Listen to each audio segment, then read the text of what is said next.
terminal. Alright, the chamber pressure looks good. Doubling up. Roger, roll, Atlantis. Water towers can fly! Yes! Tango Delta nominal. Flight outside SC off. Say again, SC off. Yikes. You bet. Concur. We don't need any more of these.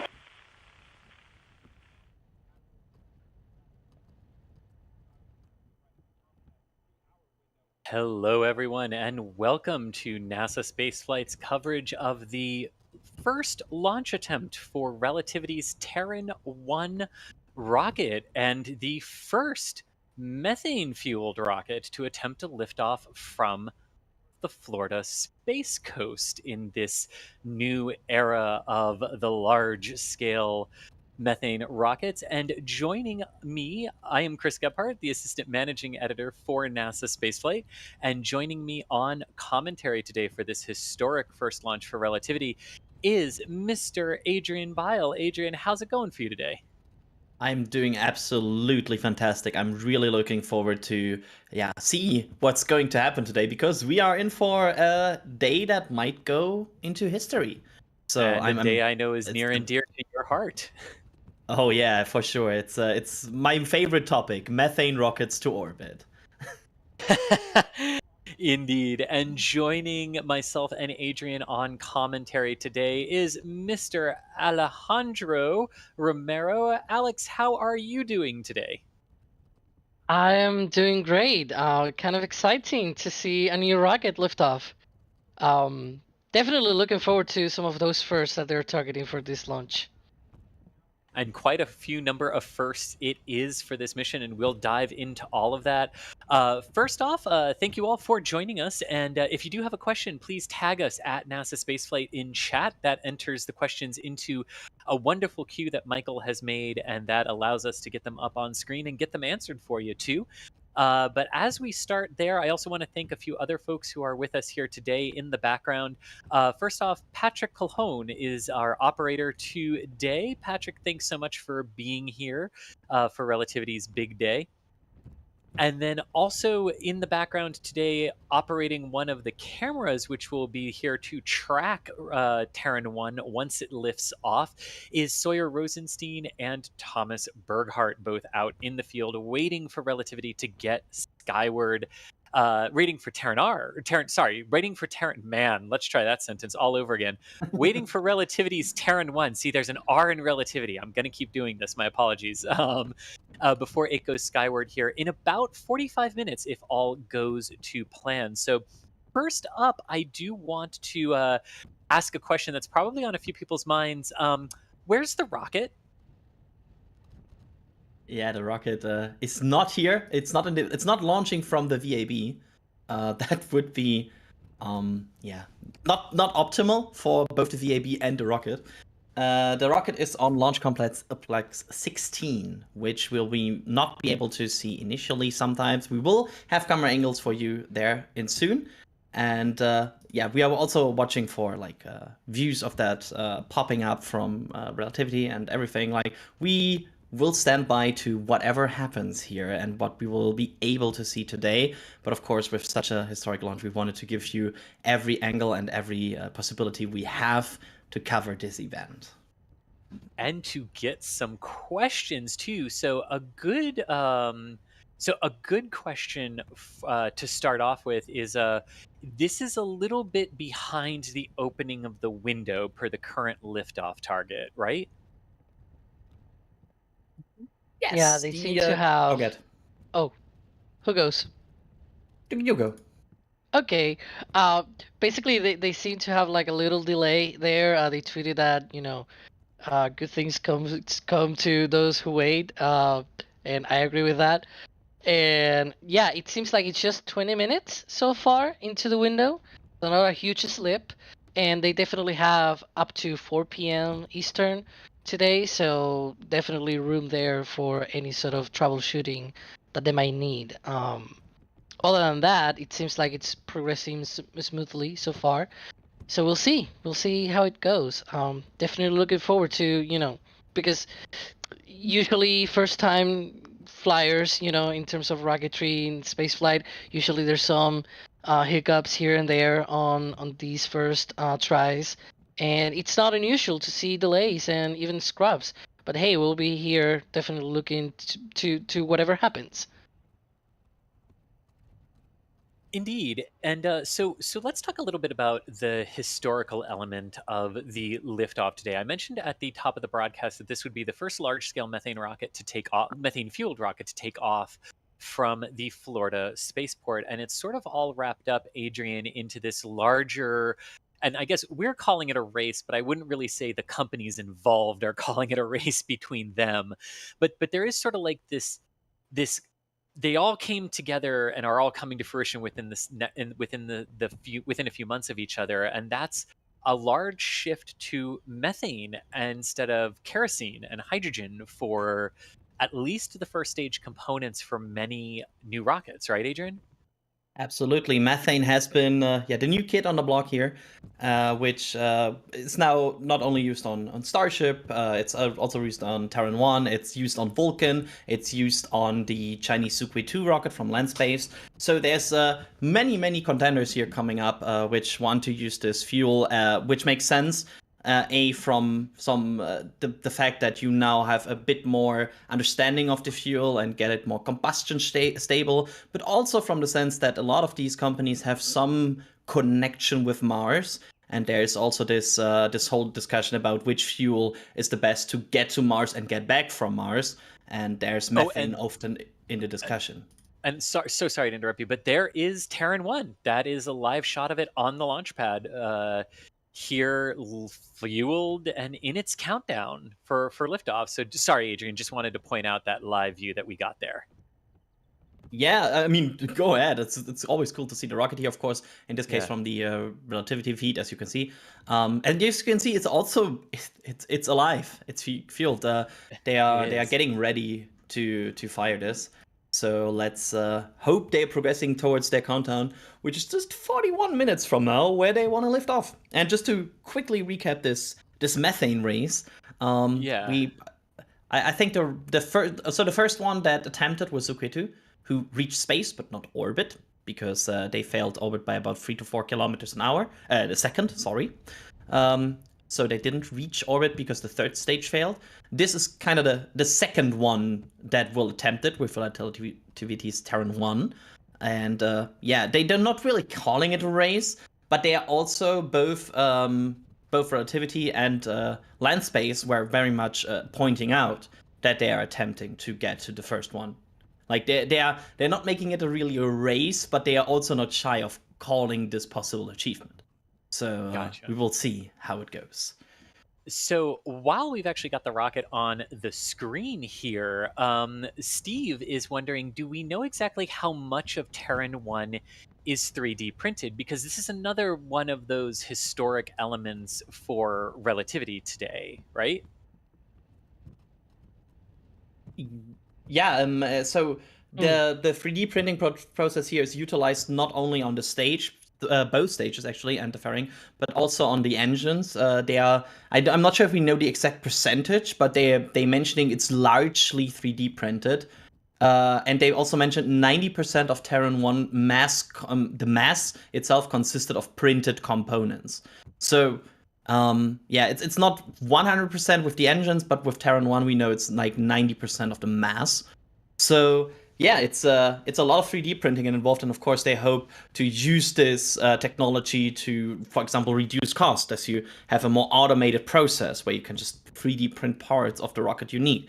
So yeah, it's an exciting part of this launch, and I would say the one that Relativity itself puts a lot of spotlight on, because they are mentioning this as the first largely 3D printed rocket that will attempt to go to space. That's more what they are putting in the focus here.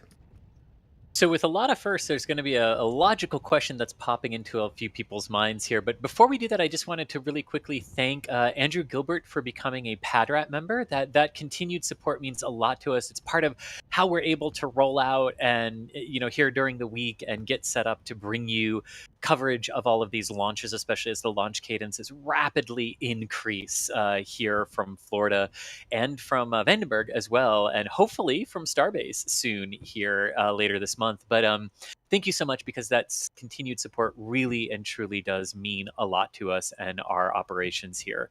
And Ingo, thank you so much for gifting a Red Team membership to someone. If you were that person who got that gifted Red Team membership, go ahead and thank Ingo here. Very, very much appreciated that gifted membership. Helping spread the love and get people interested and give them a little taste of the membership program. So thank you very much. And to everyone who has gifted memberships, thank you. That really means, I sound like a broken record, but it really truly does mean the world to us. So thank you. And Adrian and Alex, I'm going to throw this to Alex first, because Ryan has sort of got the question that everyone's really wondering here. So actually, Adrian, I'll throw this to you first. Ryan is asking, what's the guess for chances of a successful launch today? Obviously, we hope for a scrub over a failure, but success would be best. But yeah, what sort of is the... Oh, and I should note, too, that the official countdown is now holding at T-minus 37 minutes 39 seconds. So we are in a current hold for Terran 1 here, which is not necessarily to be unexpected for a first rocket launch attempt like this, but we will pass along the reason for that as soon as we get it here. But Adrian, going back to this question here from Ryan, what are the overall chances that Relativity, specifically Tim Ellis, the CEO, I think he's been really upfront with some of the ways that we should be thinking about this mission today in terms of what the success markers are, correct? Yeah, one of the major success markers that Tim Ellis has pointed out in a very detailed information he put out on Twitter the other day is they really hope they clear max Q. Yeah. That's one of the major milestones of this flight. And I think based Adrian, on the... I'm so sorry. Let me just point out that the countdown has resumed. So Nice. It was there at T-minus 36 minutes there and counting, but the little hold icon was removed from Relativity stream and the count was progressing there. So sorry, didn't want to interrupt, but wanted to just make sure that we knew that the count had resumed according to the Relativity feed. I always like to be interrupted with good news. That's always better than being interrupted with bad news. I think overall it's a temper your expectation situation where the company wording has been very clear about this. This is an ambitious launch, and also Tim Ellis even had potential, or left like a door open for, if this goes very bad, they would even discuss with like future payload customers and like clients about if they even would pursue Terran 1 or would move to Terran R.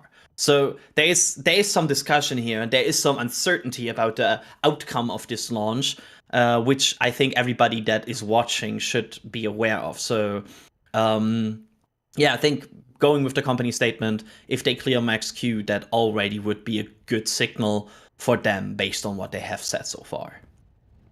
Gotcha. And it also appears that there was no hold there, and that the count had continued, but that something went awry on the visual there from Relativity. But as you can see, things are counting down right now, just under 34.5 minutes to go to the opening attempt currently being targeted by Relativity for the Terran 1 launch here. And I do have a really good question. We've got a lot of good questions coming in, and I've got a lot in the queue that I want to start really getting through here. And here's a really good one from Everyday Space Nerd, who is saying, and this is, I think, for you, Adrian, would SpaceX win the methane race because Vulcan, New Glenn, and Terran 1 all use liquid natural gas? What's the difference between LNG and liquid methane in this regard? And how technical of a difference is it? I'm not the one that perfectly can explain it. I think Alex, you're Alex, yeah. So it's actually a little bit of a confusing term, because Terry Bruno actually admitted that he says liquid natural gas, but it's actually pure methane. He just uses that as a shorthand for when he talks about the fuel that Vulcan uses. And obviously New Glenn, because it's the same engine. So it seems like at least that's sort of what it seems like, at least in that sense, I'm not fully sure if Terran 1 it's actually like actual liquid natural gas in that sense, just because of that. Because if another other company is using that sort of as a shorthand for, hey, we're using methane, but we don't want to say like liquid methane, or like it's too long of an acronym or something, like if that's the reason why another company is not using methane as part of their, basically as the way to communicate what fuel they're using, I'm not fully sure now about relativity, because they said that, but I will have to actually go back and see whether that's actually been asked to Tim, like, hey, is it actually, methane, or is like you're using LNG like for real, and not like ULA, which is, they're saying, oh yeah, we're using LNG and it's actually methane. So that could probably be a good question to throw to Tim in that sense. Even though, Gotcha. I will still count it as Methalox rocket, because by mass and by content it's still mostly methane. So Gotcha. Yeah, but good distinction there overall, and good to know that ULA actually means methane when they say LNG. Yeah. I have an update here that somebody in the chat actually researched quickly. Relativity is using a highly purified liquid natural gas with a methane concentration above 98%. Okay. Yeah. So it's mostly yeah. So it It's does largely yes, methane. So it's methane. Yes. Ooh. Well, Engine shot. since we have the engines on screen here, we do have an engine question from Mans on Mars, who is asking about the power of these engines compared to the Falcon 9 Merlin 1Ds. Oh, What's the let's talk about the engines used on Terran 1. What are they, and what's their thrust, and then what's the total thrust of the rocket for first stage flight? so the first stage will fly with a total thrust of 920 kilonewtons, which is, if I recall correctly, about the thrust of one Merlin. Yeah.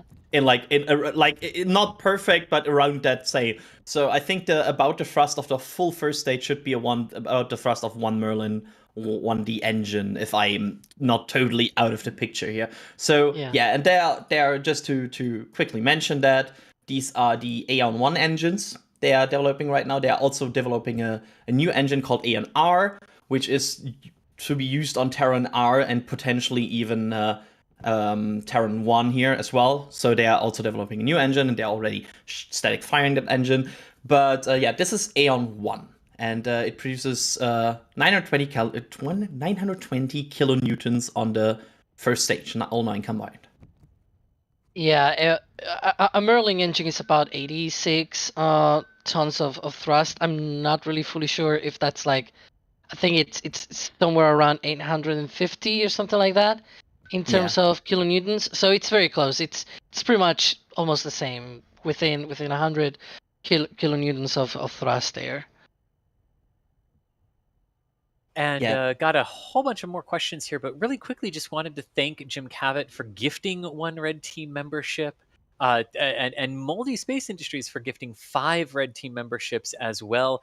And I am pretty sure Lauren got one of those, because that they are saying we have the most generous community members here at NASA Spaceflight. So hopefully that means that you got one of those gifted memberships from either Moldy or James there. Tori Uno, clever name. Thank you for becoming a Capcom member. That means you have loved our sense of humor and what we do, and you want access to our community Discord, where you get all of this humor 24/7, 365 or 366, depending on the year. And also, we have a really active and wonderful community in the Discord, including, I really want to brag about our gaming community for a while, because with a lot of the stuff you all come up with in KSP, as well as the private server that we have for some space-related additions to Grand Theft Auto are really, really cool. So definitely, if you are Capcom and above in membership, you do have access to our Discord, and definitely check out that member Discord. It can take up to a few hours for YouTube to register that and send you the link to the invitation link. So don't panic if it's not immediate. It can take upwards of an hour or two for that invitation link to come through when you reach that membership level. And if should it not come through after a certain amount of time, like you have to wait a day, feel free to like shoot us a DM at Twitter, Exactly. like me or like anybody. We will help you sort it out so you can join the fun. In fact, several people have reached out, and we've been able to solve those login problems for them. So please reach out if that doesn't come through.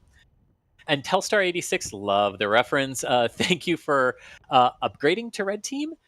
And JD Brown. So that we have a lot of questions about payload, Alex and Adrian. So here's the first question I'm going to choose. I'm going to choose James's question, saying, "Is there a test payload for this particular launch today?" Want to take that, Alex, or should I take it? Well, I could take that. The payload for this mission, it's actually very peculiar because there's really not a true payload per se. Like, they carry something, obviously, but it's not what you would call like it's a satellite or a payload in the sense of, it does things. It's actually part of one of the first metal 3D prints that they did. It didn't go as as best as they hoped to, because it was one of the first ones, and so that's actually what is going on this rocket today. The payload, obviously, because of the configuration of today's rocket for the first flight of Terran 1, the nose cone, it's actually not, they're not planning on jettisoning it and releasing any sort of satellite. So what they have is sort of a memento there of like of the old days when they were starting. It's a piece of the first metal 3D print that they did, and yeah, it's sort of more like that, like just probably like a lucky charm of sorts for them, but not truly a payload per se. Gotcha, which actually then brings us to the next question from KidSquid5, who's saying, okay, so there isn't a payload on board, but like, why are they not separating the payload fairings? Why not test that?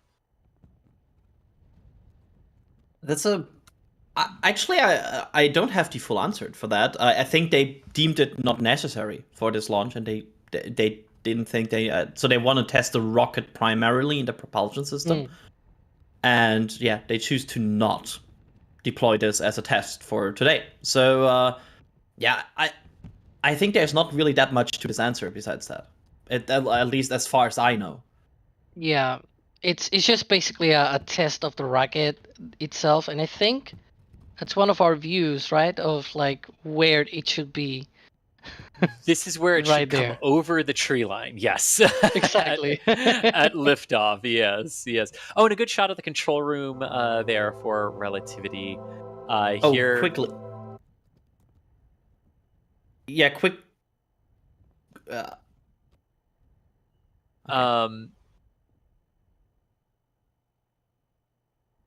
Yeah, quickly, just as mentioned, there is a go no go poll coming up, which we will of course try to bring you. That's why there was a short moment where we were listening, because we don't want to talk over that. Just as a point out that according to the initial timeline, that go no go is planned for 16 minutes before T0. But of course, as we saw with previous no go polls on other rocket companies, that sometimes moves a bit left or a bit right. So yeah. Just standing by for that as well, just to give you an outlook of what's to come here in the countdown. Yeah. Okay, so as we hit that 24-minute mark, Bob the Turtle, thank you for becoming a launch director member. That's one of the highest memberships that we've got, recurring memberships. Thank you so much. That really means a lot to us. Thank you. Diabretic Kid 97, thank you so much for gifting 5 Red Team memberships. Awesome stuff, man. Oh, I love our community. Awesome stuff. And JD Brown has the final sort of the 3 sequenced payload questions here. So there isn't a payload. We've talked about why they're not going to separate the payload fairings on this flight. So JD Brown is asking, why do so many first-time launches of rockets not have a payload on board according to the Next Spaceflight app? Is it because if a failure happens, then no money is lost from the lost payload? And this is a good question, but there also have been rockets that have launched for the first time with payloads on board as well. So how does that all work in that determination? Well, it comes down to a lot of factors. One of them is a company even willing to pay to put your payload on the first flight? Because it requires some sort of dedication to that. Because if you look at past rockets, let's say the first flight of a rocket is not always the best flight to debut the payload. But for example, on the H3 rocket, which just launched a few days ago and failed to reach orbit, there was a payload, actually a quite expensive one. So it really depends on the launch vehicle, the confidence in it reaching the orbit in the first flight, the customers that are willing to pay it, and also the company if they are even willing to test it. So in Relativity's case, it seems like that they are not even willing to test this because they don't want to. They don't have an deployable payload fairing. They don't have any separation mechanisms on this. So it seems like this was not designed to fly any payload. But of course, then you could probably rearrange that a few years ago if already there was a customer that said like, yeah, I'm gonna pay money to be on first flight. We also saw in the past, especially in rockets that had NASA or like ESA involvement, we saw some like kind of free payloads that were booked on a first flight where they're like, okay, we cannot book you on a paid flight, but we can give you the opportunity to maybe ride share on a free first flight. So it's always depending on the rocket and its constellation and who's involved. I think that answers the question, I hope. Yeah. And James Smith, thank you so much for becoming a Capcom member. That gets you access to our Discord and our wonderful hilarity that ensues all the time. Thank you so much for that. And a good question here. So we talked a little bit earlier, Adrian and Alex, about the fact that the rocket itself is mostly 3D printed.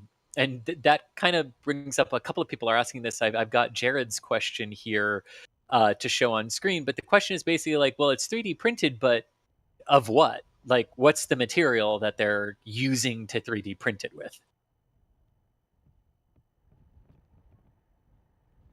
Yeah. I believe we just have a new T0 right here, right now. Relativity. Okay. Relativity has relayed that they are targeting 2 p.m. right now. All right, so 2 that'll p.m. reset Eastern the time. clock to an hour then. Yep. It's okay. Like, it's totally normal to see these things on the first flight of a rocket. I feel like we should expect this with many other rockets, right? And we've seen this with many others in the past, and yeah, just making sure that things are in a correct state for that launch.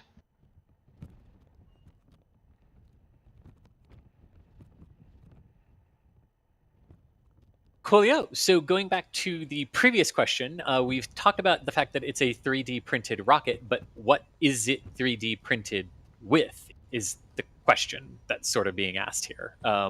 Like what's the underlying material that the 3D printers are using to make the rocket stages? It's an aluminium alloy.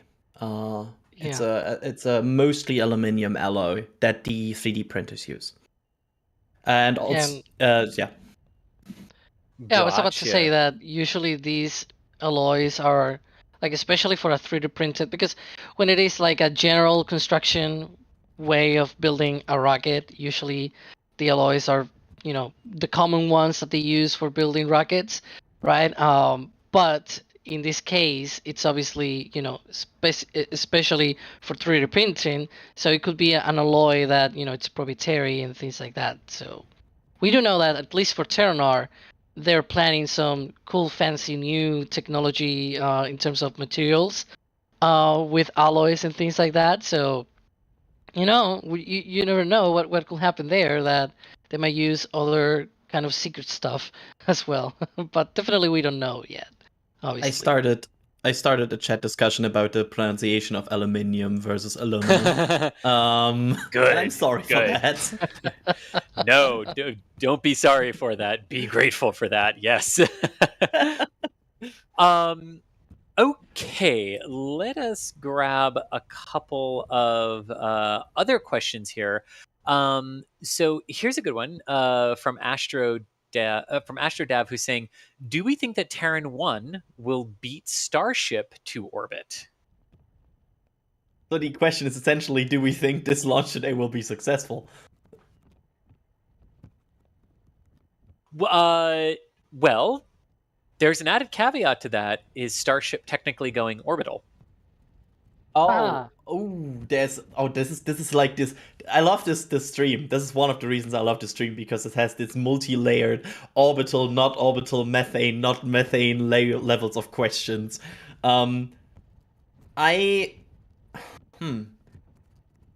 Assuming that I think the first Starship flight is not orbital, because it's like it's around the Earth, but I think it's not orbital based on what we see so far. And I think Terran 1 will beat Starship to orbit. That's my answer. To me, There it's you go. really hard to say because Terran 1 could fail today, and we don't know when they might try a second time to come here and launch again. Maybe by then Vulcan might be the one going into orbit. Now, again, obviously because Centaur uses hydrolocks, there's some caveats there as well. Hi, helicopter. The helicopter is up. Yes. Yeah. And but then there's also Sukutu in China, right? That they might also attempt another launch again as well. So while Starship might launch maybe in a few weeks, right?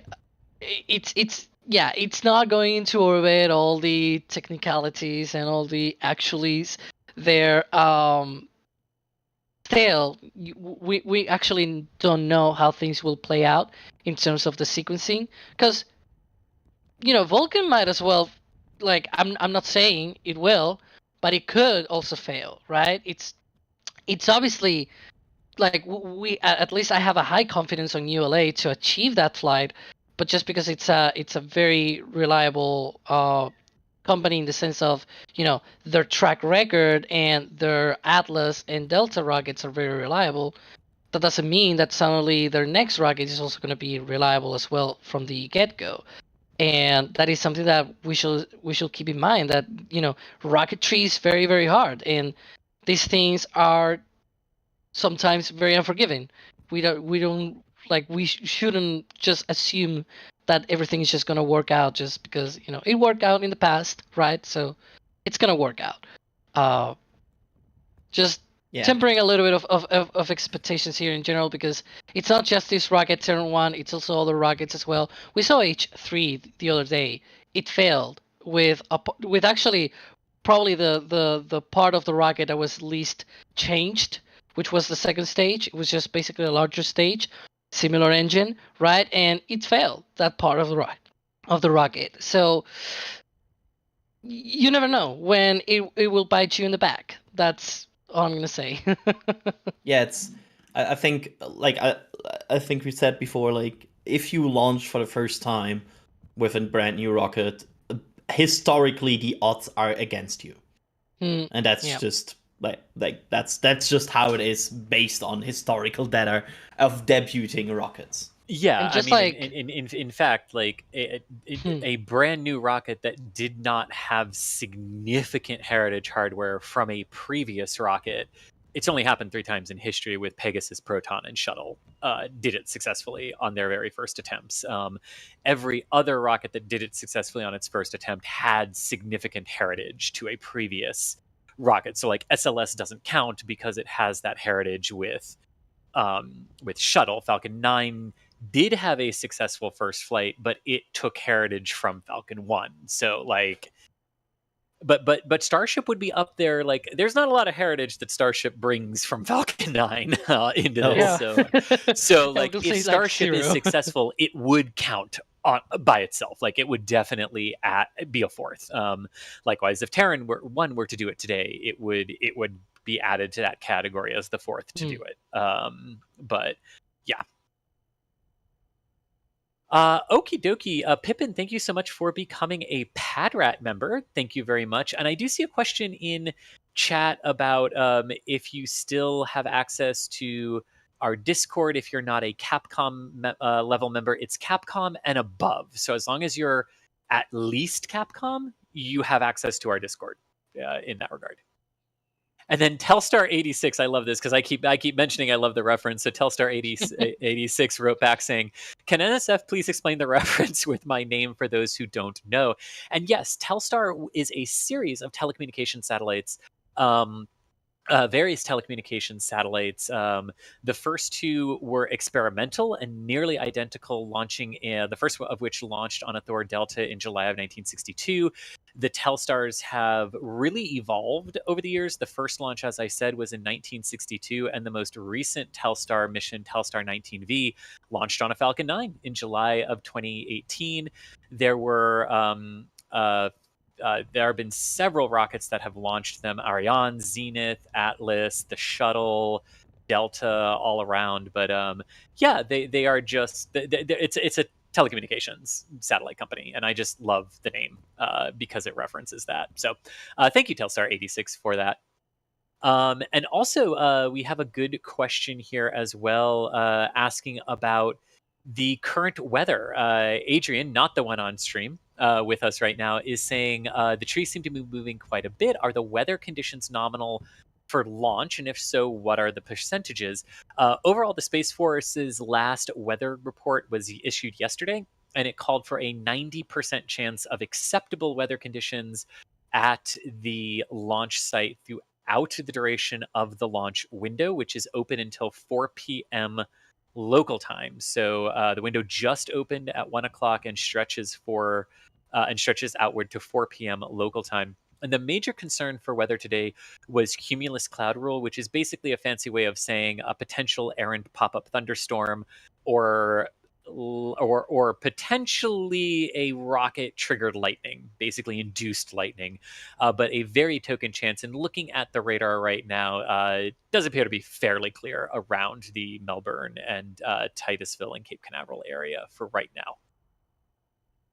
Yeah, and just to point that out, because I see Over some there comments are the about clouds up in the up on stream. Nice, now. I love that we have a Yes. cloud camera.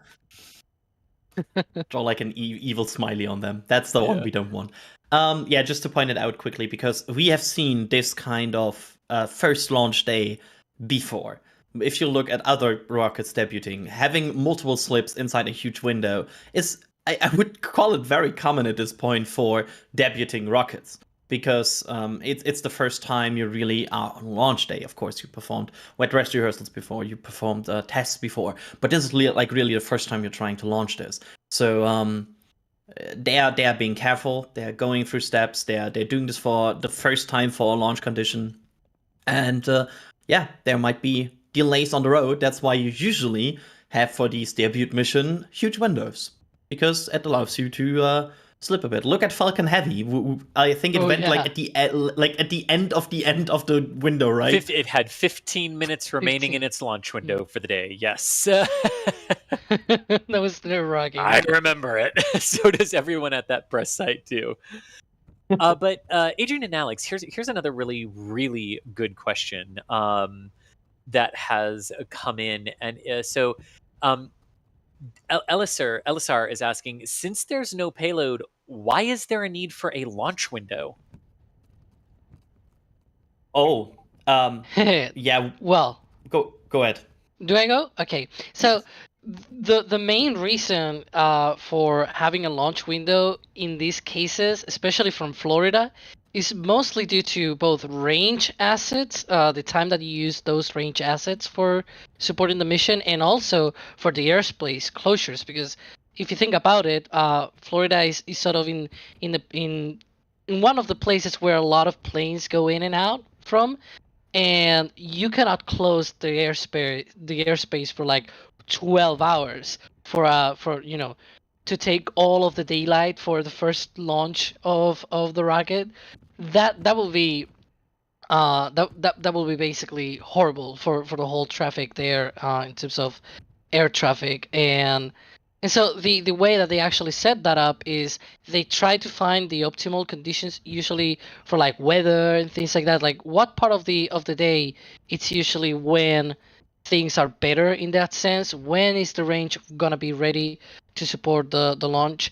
And then that's all of the sort of the constraints that then basically put together that launch window. Obviously, for this first launch, they're not targeting like a specific orbital plane in space. Like they're not targeting any specific orbit. But later down the line, once they start launching payloads, those windows might shorten a little bit here and there, depending on where they actually want to go. Even to the point maybe of even being just instantaneous launch windows if they're targeting like a very super precise orbit in particular that they couldn't otherwise get to. So yeah, that's pretty much what determines at least today's launch window, that you cannot really close airspace for a huge amount of time. The range assets are going to be there just for a certain amount of time. They're not going to be there all the day. Teams have also gonna, if you think about it, the launch controllers cannot be on standby for like 12 hours because the launch window begins within that 12-hour window. But before that, they have been already like 7-8 hours at launch control, just checking the rocket and doing all the propellant loading sequence, right? So that also is part of the consideration into that launch window. There's a lot of things there that are mostly human resources rather than orbital mechanics. That'll come when they start launching actual payloads. Excellent, excellent. And here's another good question that relates to launching satellites, because in order to launch the satellites, the stages have to separate for the second stage to ignite to continue onward to orbit. So how do the stages separate on Terran 1? Is it a pusher system? Is it pyrotechnics? Do we know how the stages separate? I believe it is pneumatics system. Yeah, it's pneumatic pushers. Yep. It uses I think it is 3 pushers. That will be very similar to Falcon 9, by the way.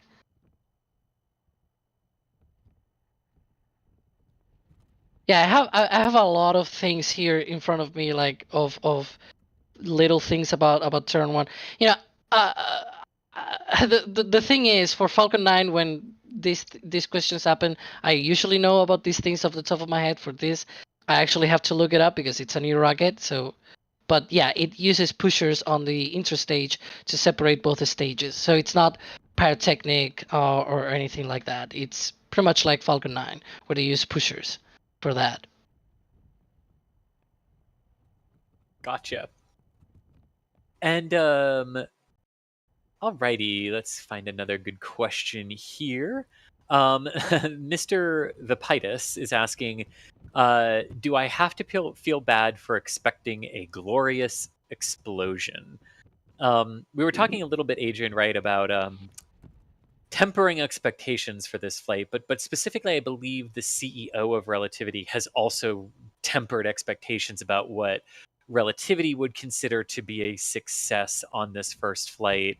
That's not necessarily getting all the way into orbit, correct? Yeah, the main point they want to clear today is the passing of max Q, which is the maximum aerodynamic stress on the vehicle. If they would pass that, that would be the point where they are happy and confident with this. But yeah, I think a good way to approach this is to say, don't expect an explosion or don't hope for explosion, but don't be shocked if there's one, because it's a first launch, and it's a first launch where a company really tried to play down the expectation. So yeah, just be aware. This is a debut launch in the end, and a debut launch might result in things going wrong. Yeah. Yeah, and one of the important things to take out from this is they're gathering data, right? And I to me at least, just lifting off from the pad, getting to that point of lighting the engines, releasing the rocket, and letting it go, it's already, to me at least, quite a success. I know the company has been like, hey, max Q and things like that, but I already think that with all the ground testing that they did, if it survived ground testing, which probably subjected the whole rocket to more loads than actually in flight, because that's usually what you do during ground testing, I think it's fine. Like, at least, obviously, I'm not a customer of them or anything like that, but I do believe that at least for me, that's okay. Today, if they go, with a rocket, they lift off and it goes, that's already a great achievement for a first flight, because sometimes first flights don't really go at all. Like sometimes even companies just have to cancel those things, right? And so at least for me, I'll be happy just to see it fly. So if they release it, lift off and everything, that I'm gonna be cheering on. And whatever happens, it's okay. We'll see them come back for another try, most likely. Gotcha.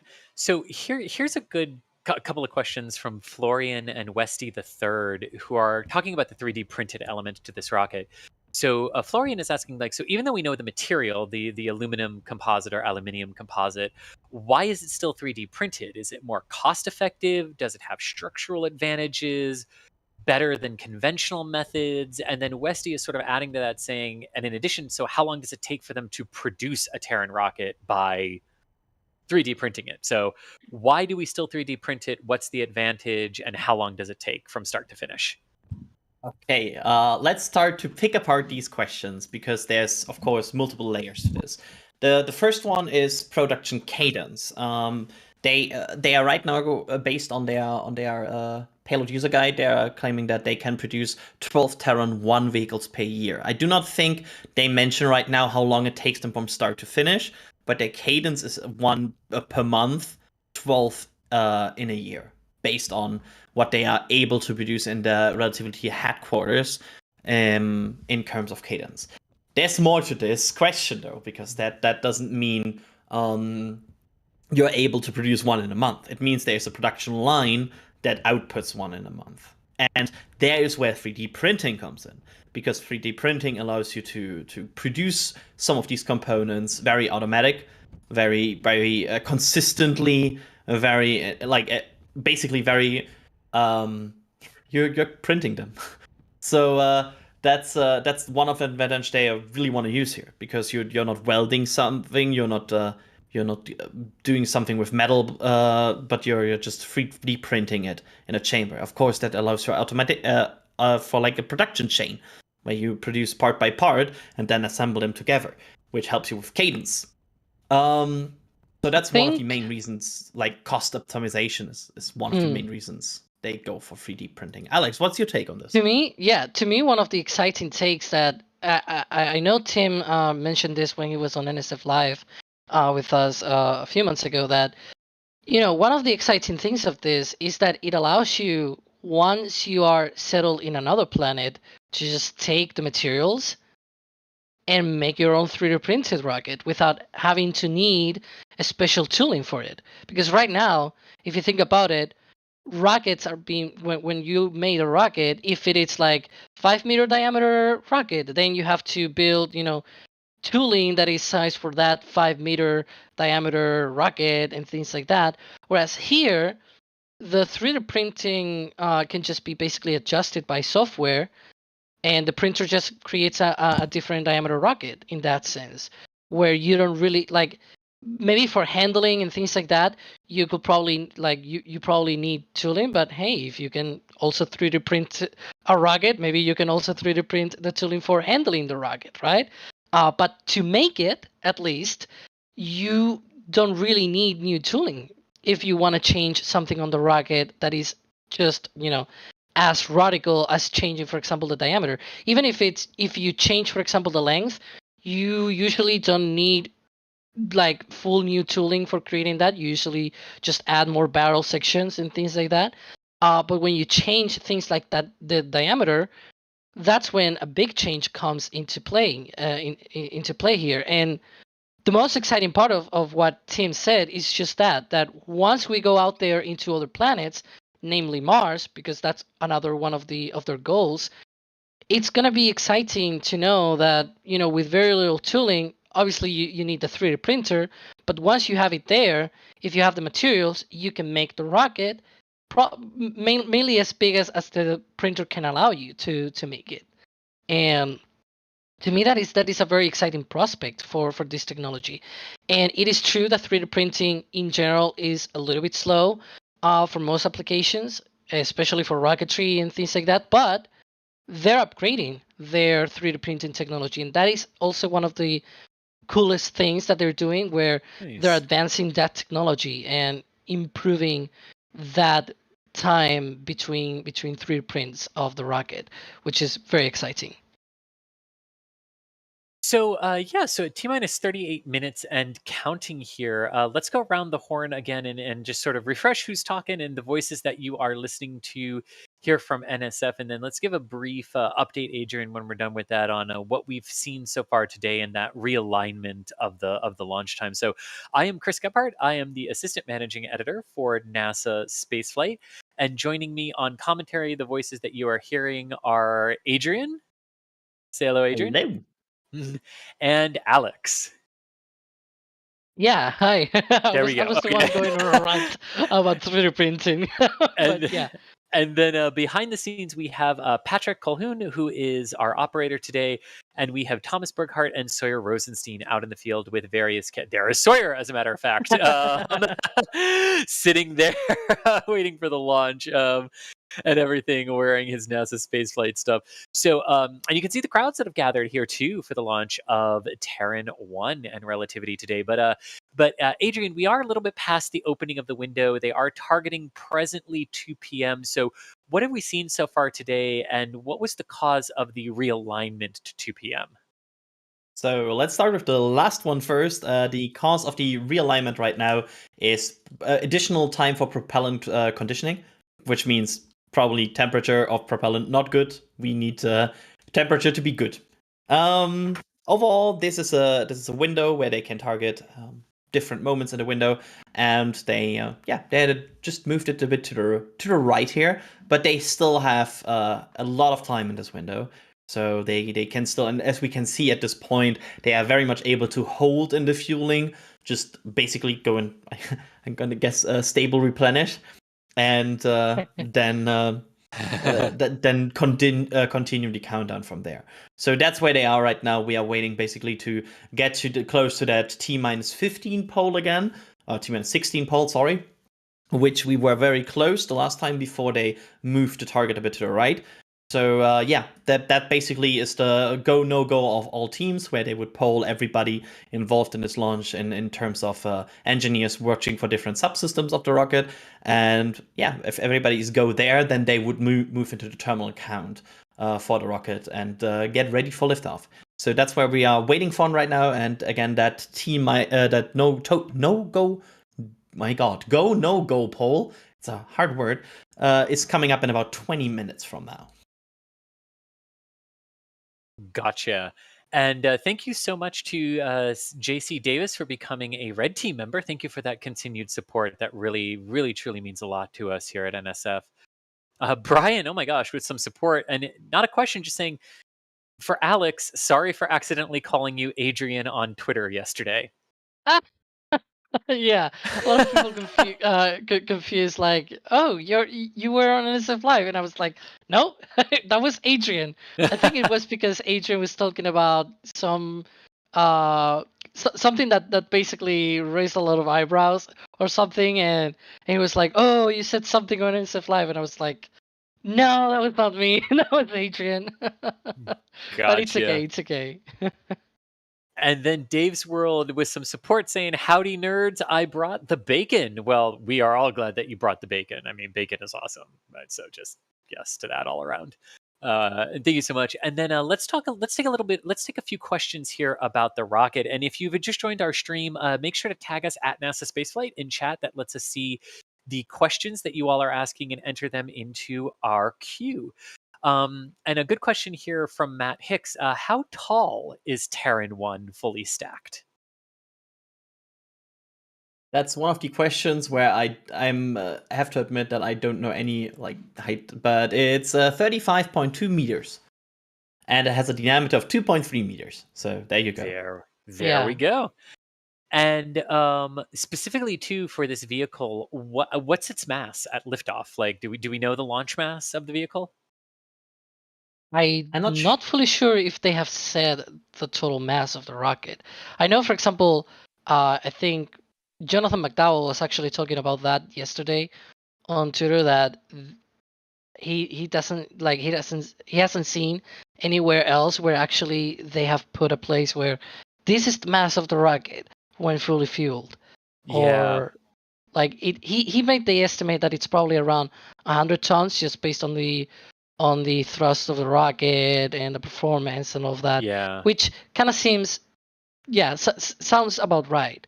Yeah, because I was going to say the first stage puts out a roughly 920 kilonewtons of thrust. So yeah, so that all kind of works out like what Jonathan was saying for that one. However, in terms of payload capability to orbit, it can take 1.4 metric tons to LEO, and it can take roughly 900 kilograms to a Sun synchronous orbit for the Terran 1. Mhm. Alrighty. Yeah, go ahead, Adrian. No, all good. I thought I saw something, but I didn't see something. Gotcha. So here's another good question about the rocket itself for either Alex or Adrian. This is coming from Philip, who's asking, how does this land or get caught, or does it return? Thanks. Do you want to hit It- that, Adrian? It doesn't. This rocket is not in a in any way reusable. This like normal rocket where it will be used and then splash down. However, there is reusability planned on Relativity's path with the Terran R, which is the following rocket of this, which is actually a fully reusable launch vehicle planned. So they're going the path of reusability, but there's no reusability involved in this launch. Yeah, and that's very exciting because it's sort of like a mini Starship kind of looking rocket.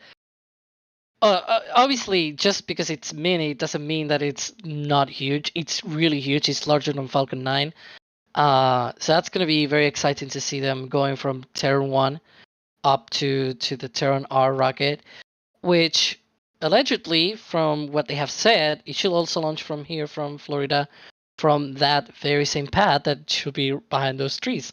So that's definitely going to be exciting to see how they're going to build up the place where to put that on that launch pad. You can see there these specs and sort of a render of the rocket. But they have made great progress on the engine for Terran R, the Eon R engine, which will be like an evolution of their current Eon 1 engine, and that is actually going to debut not on the Terran R, but it's going to debut on Terran 1. Their plan is, at least for the moment, to have 3 flights of Terran 1, which have the current Eon 1 engine, 9 of them on the first stage, and eventually switch to just having one single Eon R engine on that first stage of Terran 1.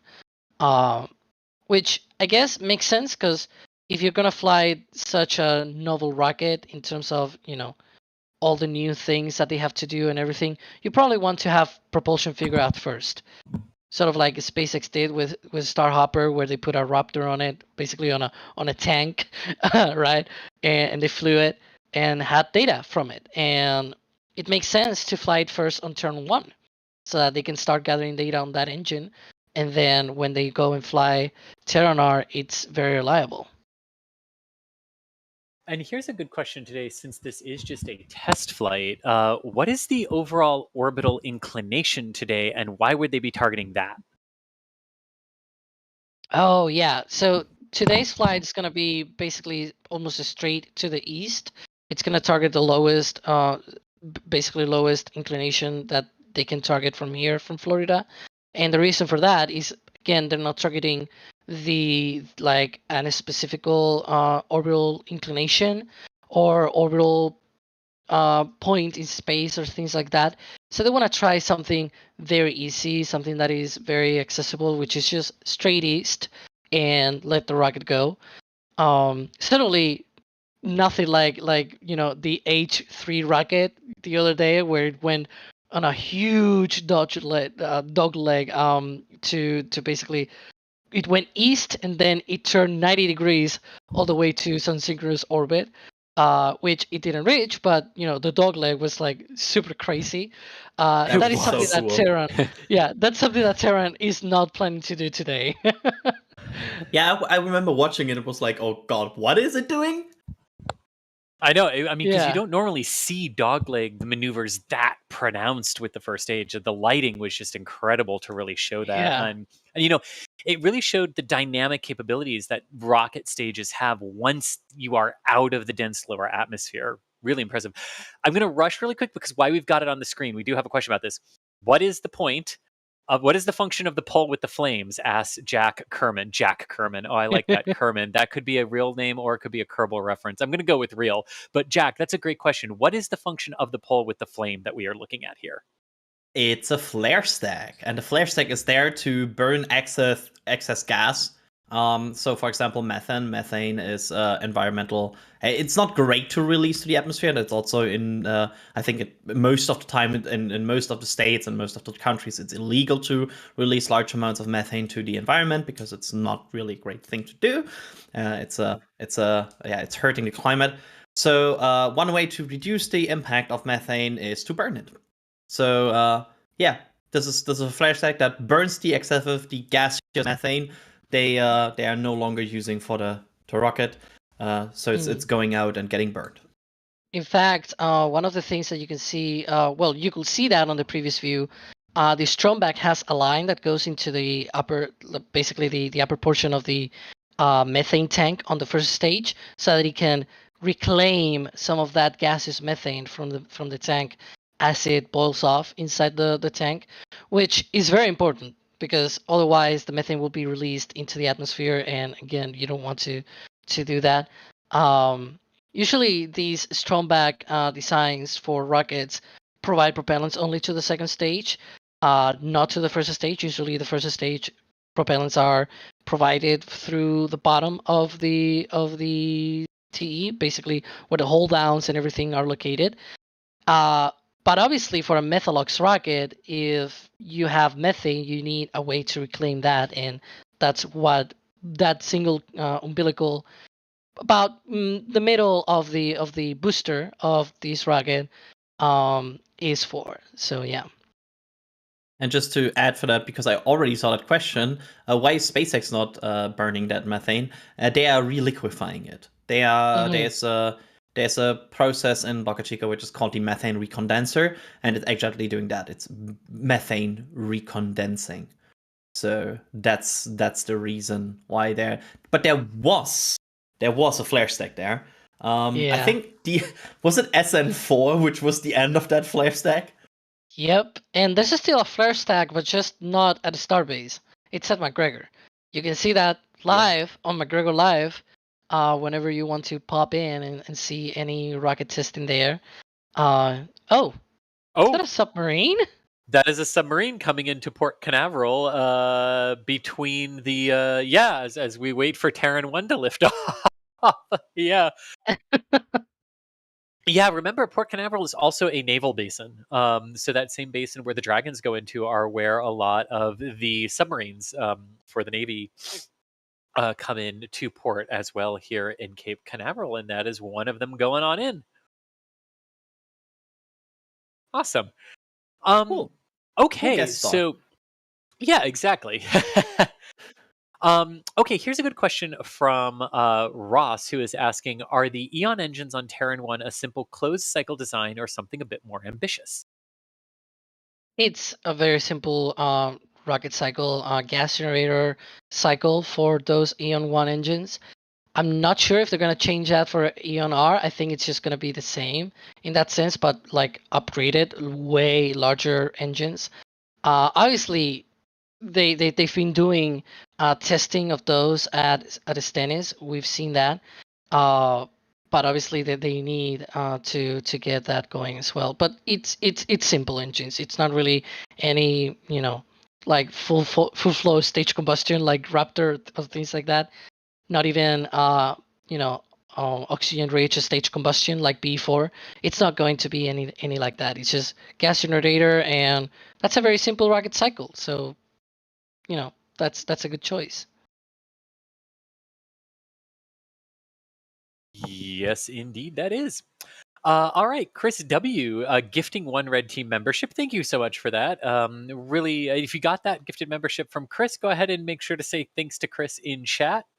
We also appear to be holding. It's a real hold this time. Apparently, the previous hold that had popped up on the screen was an error for Relativity's part. But it does appear that we do have a real hold right now. They need more time for propellant conditioning for the rocket. That's the methane and oxygen that the stages utilize. So we will continue to stand by for an update on when they can release that hold. For again, that hold is for propellant conditioning right now. We should probably point out here quickly why that is so crucial. Yes, please do. Yes. Propellant conditioning means so there is a certain pressure and a certain temperature usually that you need your propellant to be in, because that's how your engine needs it to operate properly. That's the usual case for a lot of rockets. So there's a goal window where you want to have pressure, where you want to have temperature, and it sounds like right now they are not in that window where they feel confident to light the engines with it, or where they should be at this point in the countdown, where the propellant should be in temperature and pressure. So at using more time, you can then get it. Like, we don't know if it's too cold, too hot, but there's some misalignment where they want to be and where they are. So that's why they are changing this. And this is something that is also not very uncommon.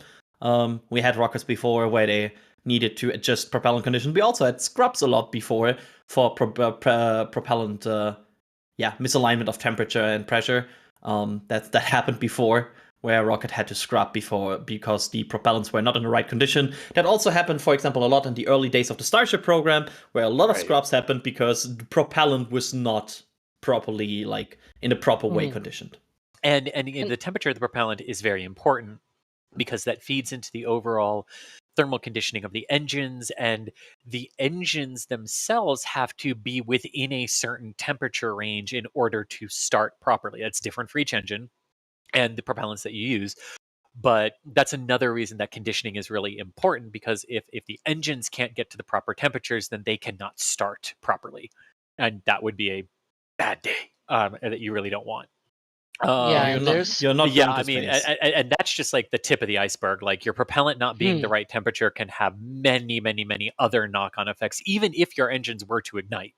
But yeah, so they really need to get that dialed in to permit the liftoff. Alex, I don't know if you want to add some stuff to that. Yeah, I would like to add at least two other issues that could pop up. Obviously, it's a different fuel, but for example, for Falcon 9, if they subcool the kerosene as well, not just the liquid oxygen, but if they were to do it so far down, if they were to cool it down so far into basically freezing temperatures, then even if you went to freeze that propellant, you will still be entering into a situation where the kerosene in that case of the Falcon 9, it will be very viscous, for example, to go into the inlets of the engines at the correct flows and things like that.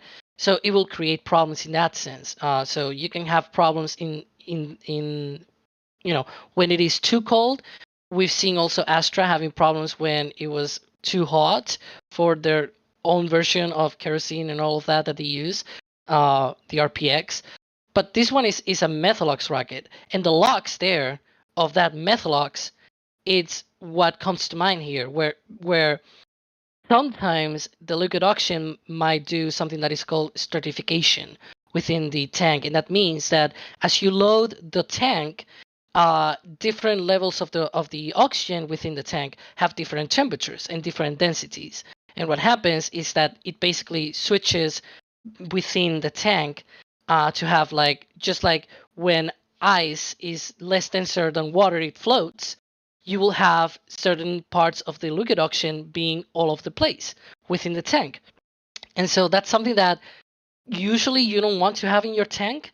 You want to have a mix of, a good mix of evenly even temperatures within your propellant, so that whenever they go into the engines during flight, you have a very consistent performance of your rocket, and very not just consistent, but also because somewhere in those temperatures that the tank is, you have gathered data, and so you want to be within that range of data that you want to have for that temperature within the tank, and be sure that the engines are going to be performing basically the way that you expect them to do, and not be overperforming or underperforming or anything like that.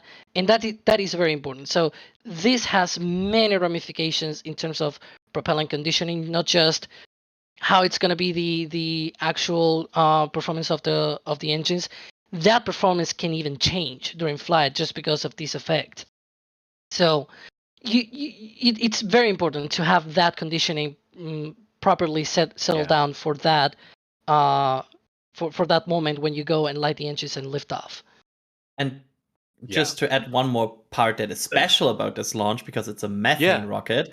Actually, methane had one of the big reasons methane was not considered before is a situation where combustion stability was a problem, because the state in which the combustion occurs is not as easy to predict as it will be for hydrogen or RP1 engines. For a hydrogen engine, the combustion occurs in a state where the oxygen droplets are surrounded by the hydrogen gas molecules during ignition. They have very different temperatures. For RP1, the reverse occurs, where the RP1 has a higher boiling temperature. For methane, the boiling point is quite similar between methane and LOX, which means there is no obvious state in which both molecules will interact with each other during the vaporization and combustion, and this can lead to combustion instability and makes it harder to work with methane as a rocket fuel. So having methane and liquid oxygen on the right temperature is especially important. Yeah. And Cosmic Tyler X saying, love you guys. Keep up the great work. Thank you so much there, Cosmic, for the support. Dr. M gifting 1 Red Team membership. Thank you so much. If you got that, they definitely thank Dr. M for that. And We Will Rocket You saying hello to my kids, Jude and Jaina, watching this from home with Grandma. Also, cookies to the NSF ground team. Thank you so much, We Will Rocket You. Really appreciate that support. And shout out to Jude and Jaina from home, and also to Grandma who's watching them. Yes. Hi, Grandma. Always remember Grandma. Remember that. Always remember Grandma. Okay, so Travis has a good question here, Adrian. Has any privately developed rocket ever had a completely successful launch on its first try? So not company, but rocket. Falcon 9. Bingo. The answer is Falcon 9. Falcon 9 had a flawless first flight. And technically, if you count Falcon Heavy as a own vehicle, it also had a successful first flight, because I don't count the additional caveat of not landing the center core, because that's kind of, I would call it, disconnected from the whole launch process.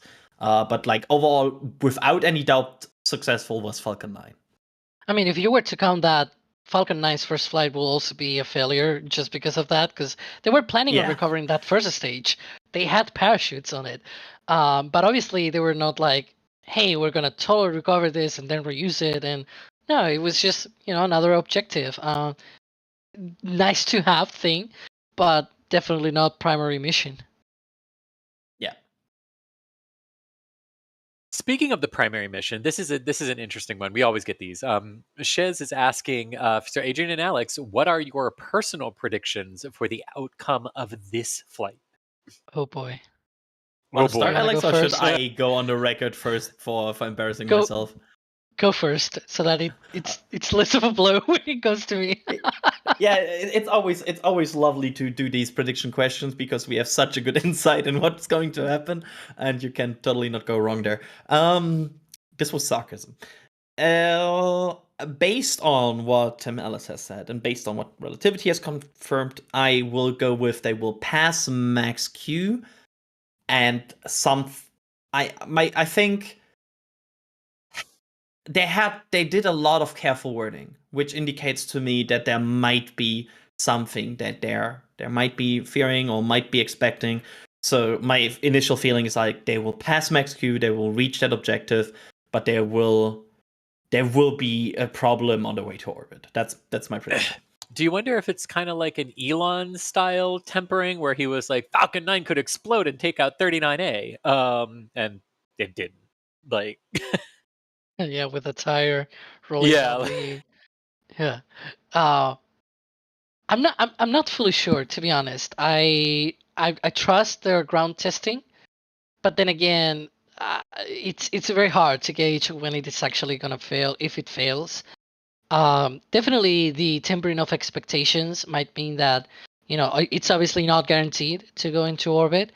But as I said before, I will be okay if it just leaves the ground under its own propulsion at least, and just so clears Alex the is path. going. He wants it to leave the ground under its own propulsion. He makes no claim as to how high into the air it gets, though. Yeah, I say it's definitely gonna lift off. I mean, I'm not gonna say it's gonna lift off today. It could scrub today, obviously, and that will be fine. It's okay. It's not the end of the world. but yeah, I actually do have a. Actually, I do have a question about that, Alex, if you don't mind. Okay. Because you just said it might not lift off today, which is true. They have a backup window tomorrow that also coincides with a launch window for a Falcon 9 with OneWeb satellites. What do we know might happen with that alignment And if also- Terran 1 is not off the ground today and the reason for the scrub does not preclude them attempting tomorrow?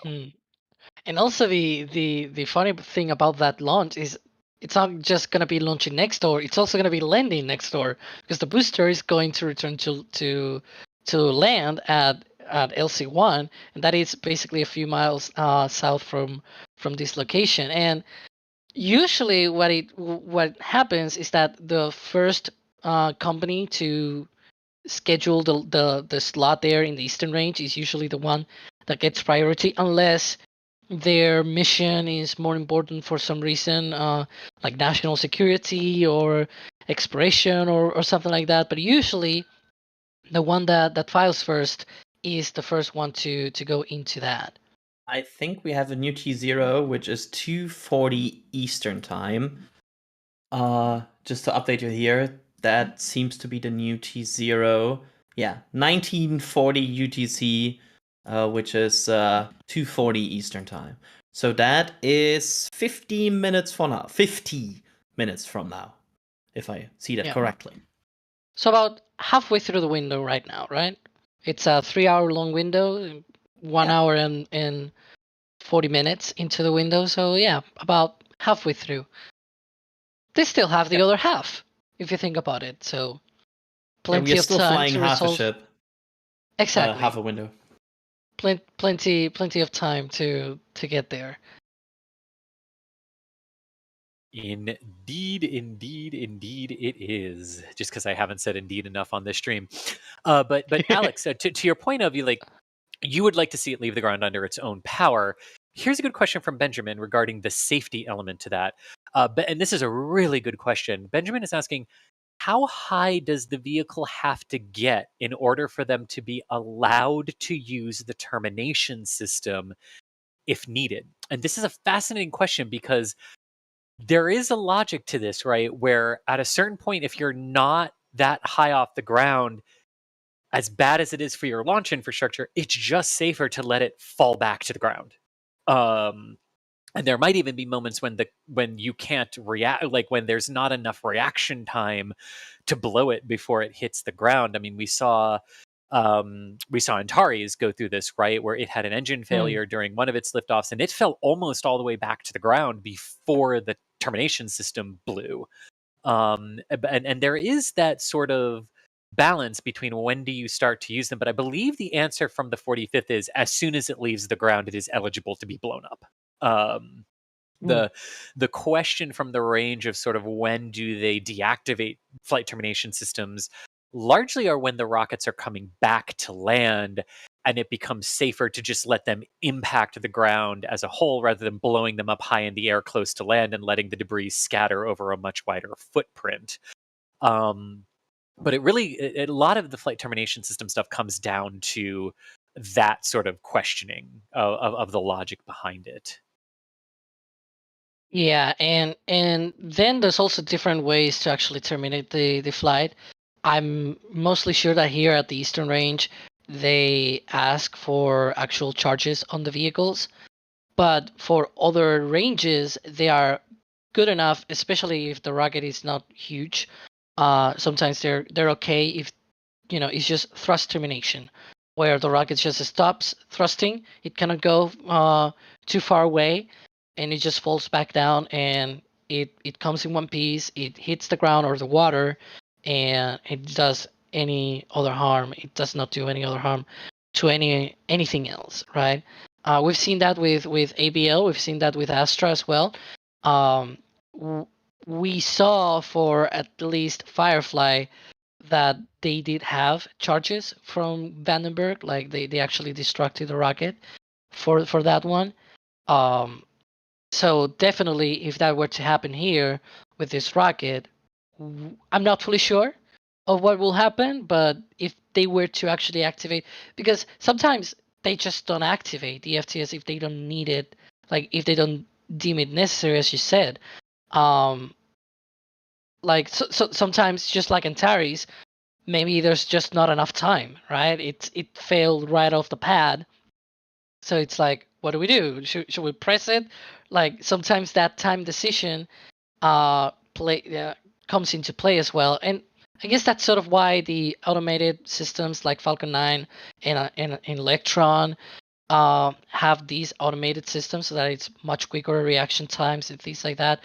But still, it's very different from rocket to rocket how they do it. And but again, I'm definitely sure that here, at least from the Eastern Range, it's going to be sort of like an explosive charge. And I hope it doesn't happen though. Like if this rocket were to blow up, I'm hoping it is more like by natural causes, so to speak, rather than someone press a big button. Because it's more spectacular that way. I think it's more like, hey, it did it because it was itself, right? It's not something else. Indeed. Very much so. And we're getting a lot of good questions here too. Since we've got about 46 minutes until the opening for Relativity's first launch here with Terran 1, I kind of want to go back to another announcement that was made wider at the Cape here yesterday, Adrian and Alex, because we're getting a question, ironically, from Hissyfit as the name. I do love that name in relation to the question. The announcement that landing zones 1 and 2 for the Falcon 9 are to be used by other launch providers, Phantom and Viaspace specifically. Will the Falcon 9 still be able to RTLS in the future, or will they have that ability taken away from them with this announcement yesterday?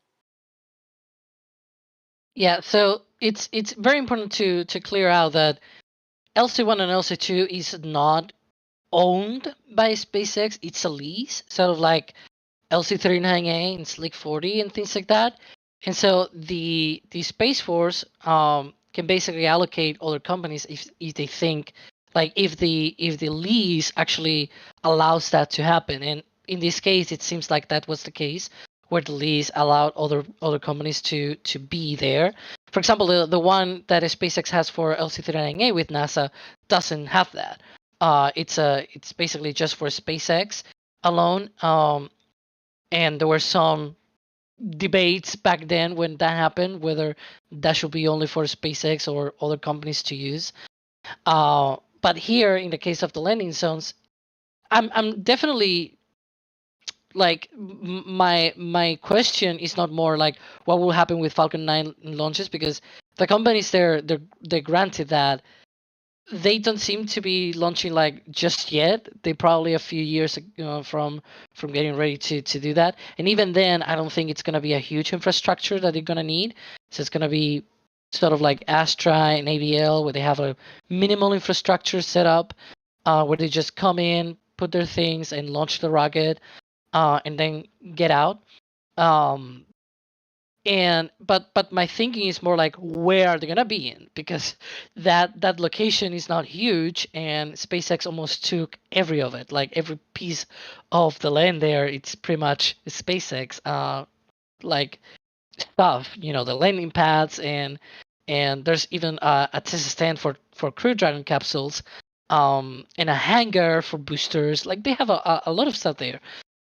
I'm definitely curious how they're gonna do that in terms of where are they gonna be in so that they do not obstruct operations with Falcon 9. But Yeah. it definitely doesn't seem like it will be like, oh, Falcon 9 would not be able to land. Actually, it just seems like other things might be happening there other than Falcon 9 landing. Not that Falcon 9 is not landing there anymore. Gotcha. And we have a question here from Damien saying that, a few minutes ago, our view was sort of a tree line. And Damien was saying, like, hey, where's the rocket? Is this the best view that you could get? And yeah, these are actually the best views that we are allowed to get for Relativity. Relativity decided that they would not provide any close-up views for media on this first launch, saying that they wanted to focus instead on the liftoff. Hopefully that changes in the future, but for right now, yes, the camera views that we are providing ourselves, not this one from Relativity, but the camera views we are providing for ourselves are the best that we were permitted by Relativity for this liftoff. Go. And let me search for a bit more questions. And there's actually a question here that is very similar to what we get on Starship streams, Alex. And that question is by MusicBoy16 asking, what is coming out of the rocket before the launch? Talking while muted. Maybe. Yeah, talking while muted. Yeah, so if they refer to the venting, that is definitely oxygen venting from the tanks. You don't see methane, at least from this rocket, being vented off from the rocket. I talked about before that on the Stromback, you can see some of the lines going into the top of the methane tank on both the booster and the second stage, precisely to recapture these this methane gas from the tanks. And what you see there is the top of both liquid oxygen tanks and also from the interstage as well. That is venting from the oxygen tanks. So yeah, apart from that, what's coming out of the rocket before launch? Hopefully, engine exhaust from the flaming end. Maybe we'll see what happens, but you know. Another question we have here, we answered before, but of course we will now go some questions we have talked about before because we are going for a long stream here. Does it not have a payload fairing? Only a nose cone like that Falcon Heavy side boosters. It looks like frost all the way up the top. Question by Pelv. Yeah, Alex, what's going on with this payload fairing here? Yeah, so as we mentioned before, and actually you can see there the umbilical right there in the middle of the booster. That's the one that I was talking about. And the importance of this flight is just merely taking data from the propulsion, guidance, and structural loads on the rocket and all of that. It is not about deploying a payload, right? That's probably going to be later down the line. That is not the focus on today's flight. And Relativity has let that clear out very, very, very, very clearly. And one of the things, actually, with all the frost all the way to the top, they share a cool video the other day on Twitter where they showed the bottom of that booster is actually painted over. You can kind of see some of it, like maybe through the frost there. You might guess some of that paint there, but it's actually painted. The problem is once they start fueling, obviously all the frost covers that, and yeah, it pretty much looks like a Falcon Heavy side booster. Actually, I think it was on one of those RTLS that they did recently. I think it was in December, OneWeb 15, I believe. They did a return to launch site landing, and you could see on the view from SpaceX right behind it, Terran 1 out in the pad, and it was like, hey, there's a Falcon Heavy side booster behind it. Like there were those jokes on the internet about that. Also, I'm seeing a lot of questions about what these 4 towers are for, and I believe, Oh, Chat, boy. you know what they're there for. Don't ask it, you know it. But But just to quickly, for people who are new, these are for lightning protection. These are lightning protection towers, so the rocket doesn't get struck by lightning. If you were serious about that question, I'm not sure, because there tend to be some jokes about this. I heard that before. We have a video about it though, so if you want to watch it. Yeah, there is a video about what are these 4 towers for. Make sure to check that out. Cruiser Frank asking, what are the chances of launching tomorrow if no launch today? Space Force Range Control seems to have no problem trying something new, like both Terran 1 and Falcon 9. The problem with that is that, they could probably do that if there were 2 Falcon 9s, but as I mentioned before, we were talking about the FTS on the rocket, and that is actually a very crucial part of what the range does, assisting launches, where they have some people in the ground that basically look over the data from the rocket, the trajectory, the propulsion, all of that stuff, and they try to gauge that and make a decision whether to destruct the rocket or not in flight. But that's with a traditional FTS system. Falcon 9 uses an autonomous flight termination system, which means no red button, no person on the ground or people, basically a team of people in the ground, actually doing that. It's the rocket, the one that takes those decisions. And what that means is that the range can basically go much more quickly between flights of, either AFTS to AFTS. It's what the name is called. The A stands for that autonomous of the FTS. So from AFTS launch to AFTS launch, it seems like they might be able to just do it in a couple of hours between launches. But they said, at least for between Falcon 9 and Atlas 5 uses the traditional FTS system, just like Terran 1. They said it was more like about 8 hours at least between being able to support each launch. So I'm not sure that's gonna be fully possible tomorrow. But again, things change. The 45th has been very, very supportive of being able to have more launches from here, from the Eastern Range, and maybe they surprise us tomorrow and they say, hey, we can actually do that, right? If that were to be the case, that would be cool, but we'll see what happens. Indeed. And sitting here at 36 minutes to go on the countdown clock for Terran 1 and the first flight attempt to orbit for this rocket. I wanted to quickly say thank you to Anthony for becoming a PADRAT member.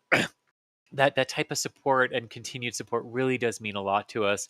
Lauren, thank you so much for gifting a Red Team membership. Tracy for gifting a Red Team membership, and Jim Cavett for gifting a Red Team membership. Those names are really familiar to us in a lot of ways, and thank you for giving people the opportunity to experience the membership program.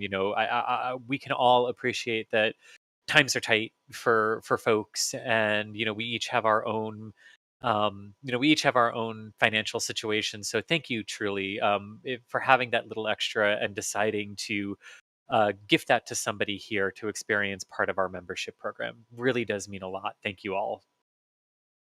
And Flut Perspective asking, does anyone know the explosion shrapnel distribution of a RUD for a 3D printed rocket? No, not off the top of my head. And I can honestly say, I hope we don't find out today. But in general, what that's going to come down to actually answer the question that you're asking here, the overall explosive potential, like the boom potential, is based on the amount of propellant and the type of propellant that is held within the vehicle, right? So the answer to that, even if you took a vehicle just like Terran, and you filled one of it with kerosene and oxygen, one with methane and oxygen, and one with hydrogen and oxygen, you're going to get different answers for like the potential explosive potential, and the distribution of the overall material is then linked to what is the material you've actually used, right? Carbon composite is going to be different from aluminum, is going to be different from steel. So it really comes down to the specifics of the rocket in question. And that's a lot of what the Eastern Range does. That's a lot of what the 45th Range here in Florida and what the 30th Space Wing out that controls Vandenberg does as well, is they're looking at the specific rocket, the specific propellants, the specific kinetic explosive potential of it, And that is what then draws your ground boundaries, right? The area of land that is the keep out zone. It's either called a restricted zone or a blast danger area, depending on who you're talking to. But that is all what goes into the calculations of land restrictions when you and then sea restrictions when you have various rockets launching. So that is definitely something that is always considered by the safety authorities, including SpaceX themselves, which are their own authority out at Starbase. And that's why we see various exclusion zones for, hey, they're doing a fueling test, but they're not planning to light the engines. Lower safety zone. Hey, you plan to light the engines, higher safety zone. So just kind of like that. Yeah, and that is a very important thing to take into consideration for new rockets in general, because at Vandenberg, we know that at least for Firefly Alpha, it is the largest composite rocket that has flown. And when they flew out from there, that failure that they had for the first flight meant that because of the winds and because it was carbon composite, it's very very light debris that it left.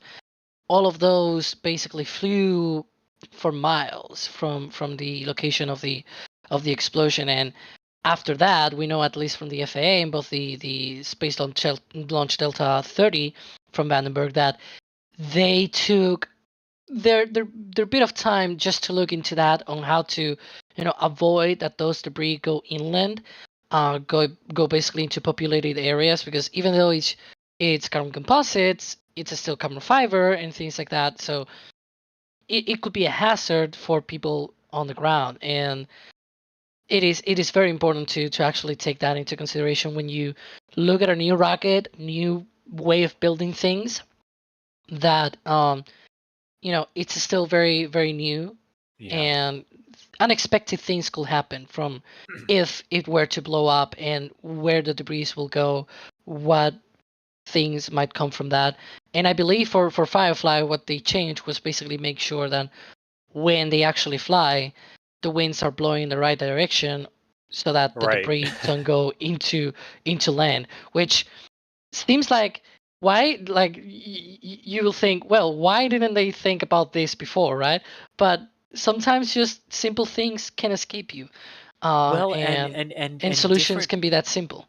and different locations can give rise to that too, right? Like the Cape is very cognizant of the wind patterns on launch days for that exact reason, because the public is so close to the launch sites.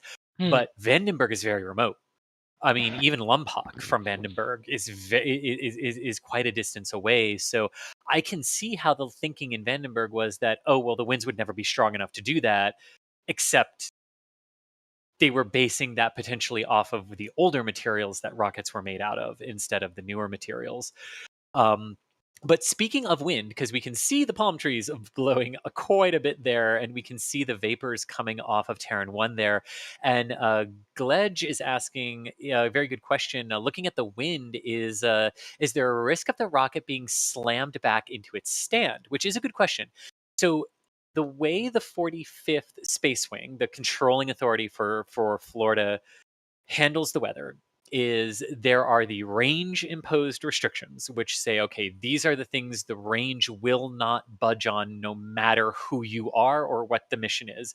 Things like no flight through precipitation and no flight through clouds that could trigger lightning. Those are range imposed restrictions, even though rockets can actually fly through rain, some of them. Another thing that they are looking at here are the winds, and each provider will have different ground wind constraints.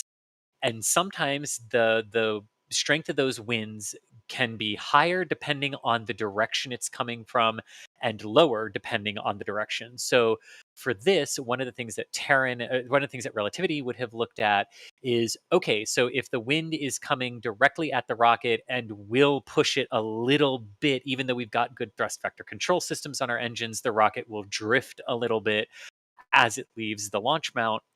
What are the wind speeds that we can withstand, and what are the wind speeds that will result in still having good clearances with the tower? all of that is taken into effect and is sort of fed into the overall weather constraints that are listed. And the weather constraints for Terran 1 do not list ground winds as a concern for today. In fact, there's a very token chance of a cumulus cloud preventing a liftoff here today, and that's about 10% chance of violating weather constraints. Very good question, though. Very good question.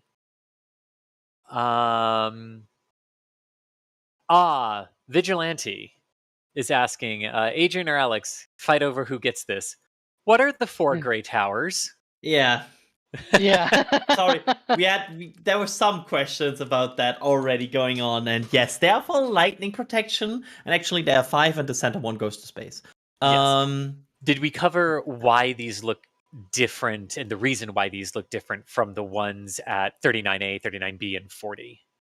We did not, and now I'm curious. Go on. Okay, because there are 2 types of ways that you can do lightning protection. The ones at 39A, 39B, and 40 and 41 are designed to channel the energy of the lightning strikes down the catenary wires into the ground.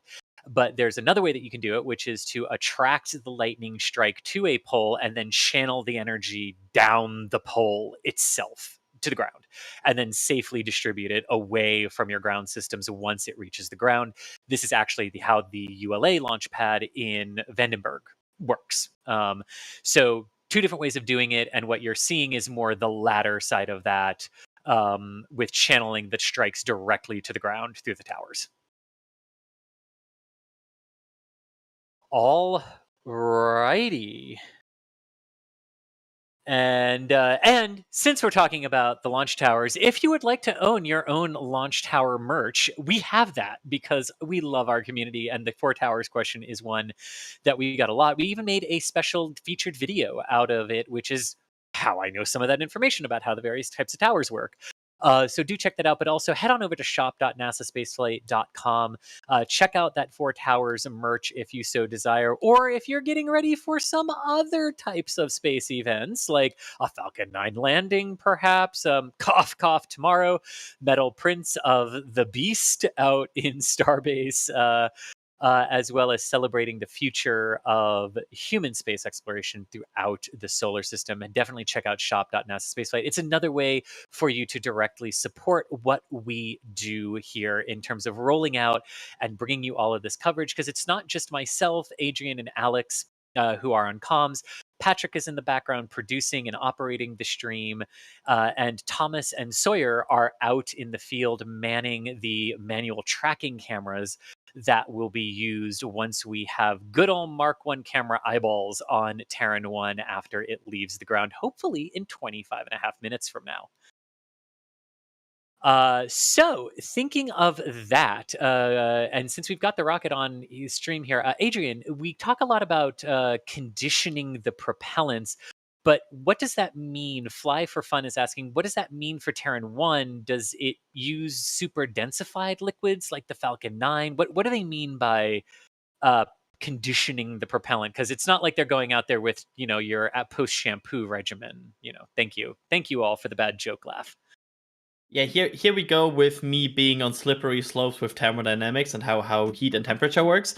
But in theory, you can release the liquids and the gases on the top of the tanks, and these should be the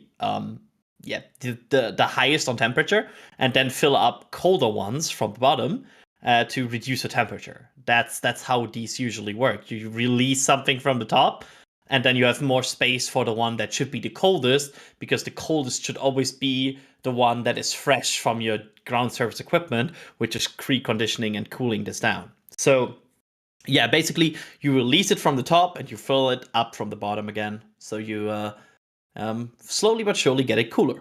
At least that's how I understand it and how I think it should work in these tanks, unless there's a special caveat about rockets where that is different. But I think that should be the case.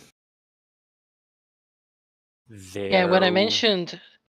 Yeah, go ahead, Alex. Was just about to say, when I mentioned before, for example, a problem with stratification where different parts of the liquid have different densities and temperatures because they are not properly conditioned, Usually what they do is they introduce like bubbles of helium or things like that in order to stir the liquid. That might be something that could also come into play in trying to get the propellant conditioning, because if you load new propellant from below, that propellant is cold because it's coming right from the tanks, but then at the top is hot. So it is definitely something that could be into play here, where they're trying to condition the propellant into be in the right position for that liftoff in that correct temperature. Yes, indeed. And of course, part of the propellants that we are talking about here, Mafia asking, and good question for those of you who have joined us since the stream began, saying, I is this a have an methane? update. Go for it.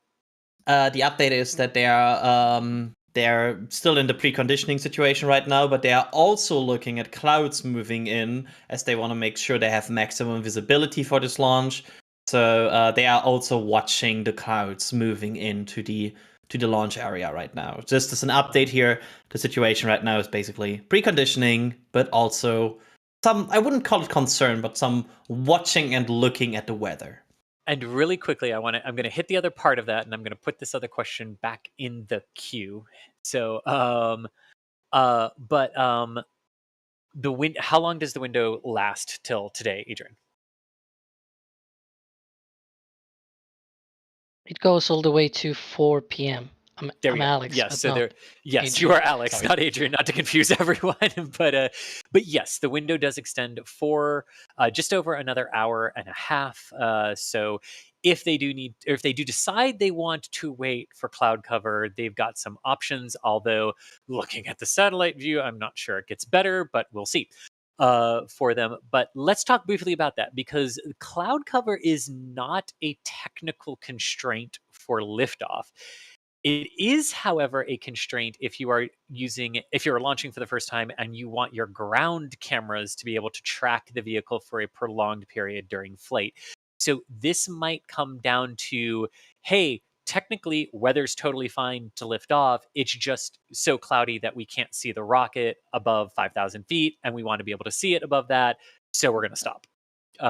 Could get to that. So we'll see what they end up deciding, but just wanted to make that important caveat that waiting for cloud cover in this case for them is not a range constraint to lift off. It is a launch provider self-imposed constraint for flight 1. Yeah, this is the goal is to gather the maximum amount of understanding and data from this. Right. So if this imposes that, right, it is threatening that goal. And then, of course, the other thing that would also seemingly confirm is that, as we were saying, winds are absolutely not a constraint for launch if what they're concerned about is the cloud cover and not the winds. Winds would be within limits for them. So let's go back to this question, because it's a good question for those of you who have joined us since the broadcast began, and especially as we get down to T-minus 20 minutes here in the countdown. So Mafia TV is asking, is the rocket methane? And wouldn't that make this the first methane rocket to space if it is successful? Adrian, take it away. Let's go. To space? No, that title is gone. That title went to Zooquay 2 from Land Space. To orbit, possibly. The one that is still for grab is the one being the first methane rocket to orbit, which is so far has not happened. So that's the title for grabbing today, I would say. And Adrian, however, can you? Yeah. Sorry, can you clarify before we move on to the next point of the next point of this massively complex question? When we say made it to space, but the title for orbit is still up for grab, what do we mean by that? What's the distinction there between made it to space, but this is still the one that could make it to orbit first? Yeah, Zooquay 2 from Land Space performed up until the ignition of the 2.5/3rd stage. There's some details about that, but that's not important about this one question. And that made a situation where they reached space and they started to burn to the way to getting to orbital velocity, but they didn't reach that. They were lacking a few kilometers a second.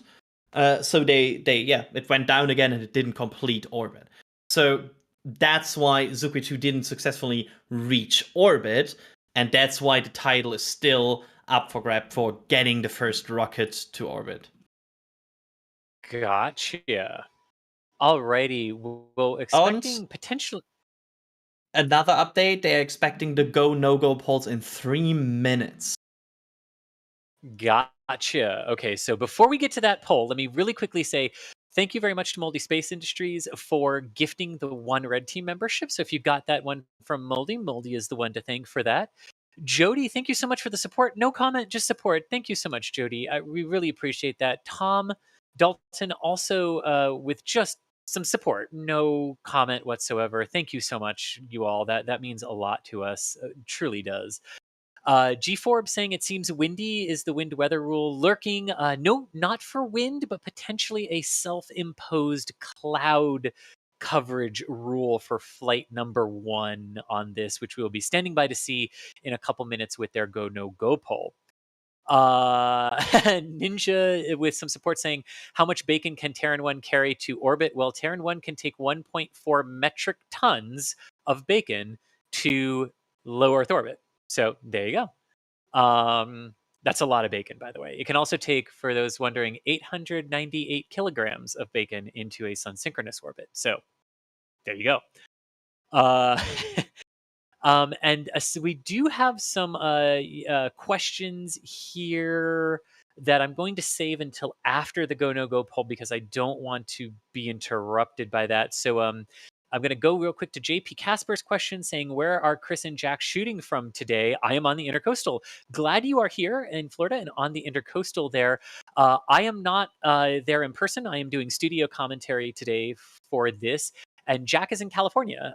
So it is Thomas and Sawyer who are on the ground there at Jetty Park and the beach waiting for the overall liftoff here, which hopefully is coming in about 17 minutes. And we should see that and get a flavor for that momentarily.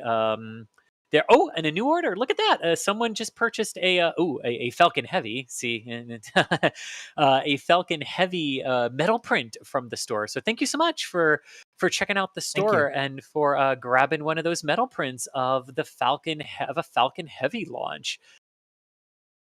That is awesome. Unfortunately, it's totally clouded over where I am, so I don't think I can even step out and see this once it lifts off the ground. And of course, other Chris is in the UK, so he's not going to see it either. But we should be coming up here on the go no go poll. So really quick, Covey, thank you for becoming a PadRat member. Very much appreciated on that one. And Ron Smith, have astronauts taken bacon to space? I definitely think bacon has flown on space shuttle and ISS missions before. Yes. Oh yeah. In fact, I can almost guarantee that it has. So yeah, so we are standing by at this point for the go no go poll from Relativity. I believe that's a shot of the clouds right above the pad. Yes, which is probably what they're looking at right now.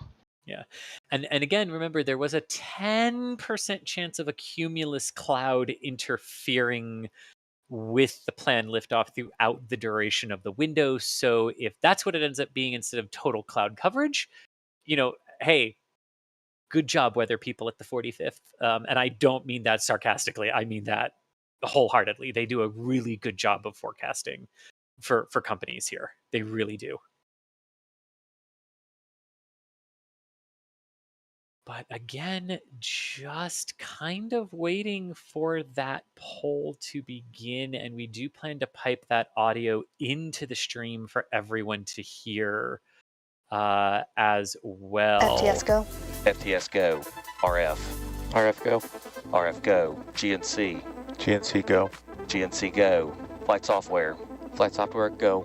Flight software go. Prop 1. And just Prop to 1 go. confirm Prop here, they 1 go. are performing Prop 2 go. go no Prop 2 go right Fluids now, 1. but Fluids with the 1 music go. on. Fluids we 1 go. cannot Fluids publish 2. Fluids 2 go. Fluids 2 go. Loads. Loads go. Loads go. Rock. Ranges go. OSM. OSMs go. OSMs go. RC. RC go. Vehicle. Vehicles go. Vehicles go. CE. CEs go. C's go. LC. LC go. All parties have reported go for launch countdown. Once the T-clock begins, Anyone can call for a hold at any time. If a hold is called prior to T-minus 70 seconds, the T-clock will continue to roll until T-minus 70 seconds, at which point a hold will be automatically initiated. A hold is not possible after T-minus 70 seconds, and any hold call after that time will result in a terminal count abort. Should a hold or manual abort be necessary, the person calling for a hold or abort should state clearly on comms, hold, hold, hold, or abort, abort, abort. In the event that the OSM requires a hold, OSM will initiate the hold command on the OSM GUI and notify LD and the RC on the primary net. LCCE on Bravo. Can we open stage 1 fuel bleeds, please? Copy. Opening stage 1 fuel bleeds. GCVC, please limit comms channels to Alpha, Bravo, Charlie, and countdown unless directed by LC or LD. Support room, this is vehicle on LV.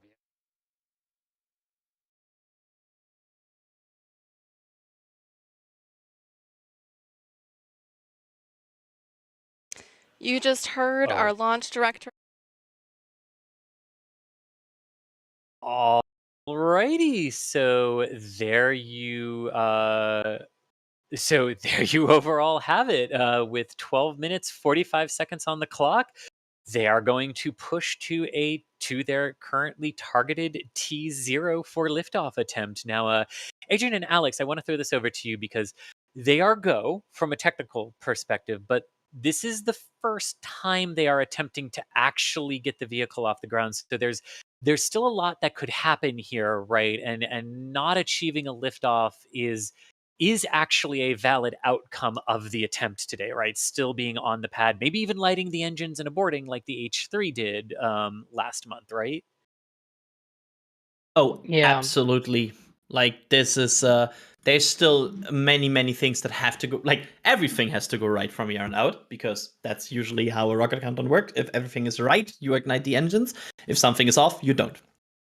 So, yeah, there's still checks to clear. They are still in the timeline. They will start the countdown, like the terminal count, at T-minus 10 minutes. Sorry, at T-minus 70 seconds. They will start the countdown itself at T-minus 10, and then the terminal countdown at 70 seconds. And will ignite the first stage engines at 6 seconds before liftoff. So that's the way to go from here on out. And everything has to go perfect from here on out. And I wouldn't be super surprised if they hold at this point. Again, this is a possibility, and this is not a final. From here on out, you will not see any stop signs whatsoever.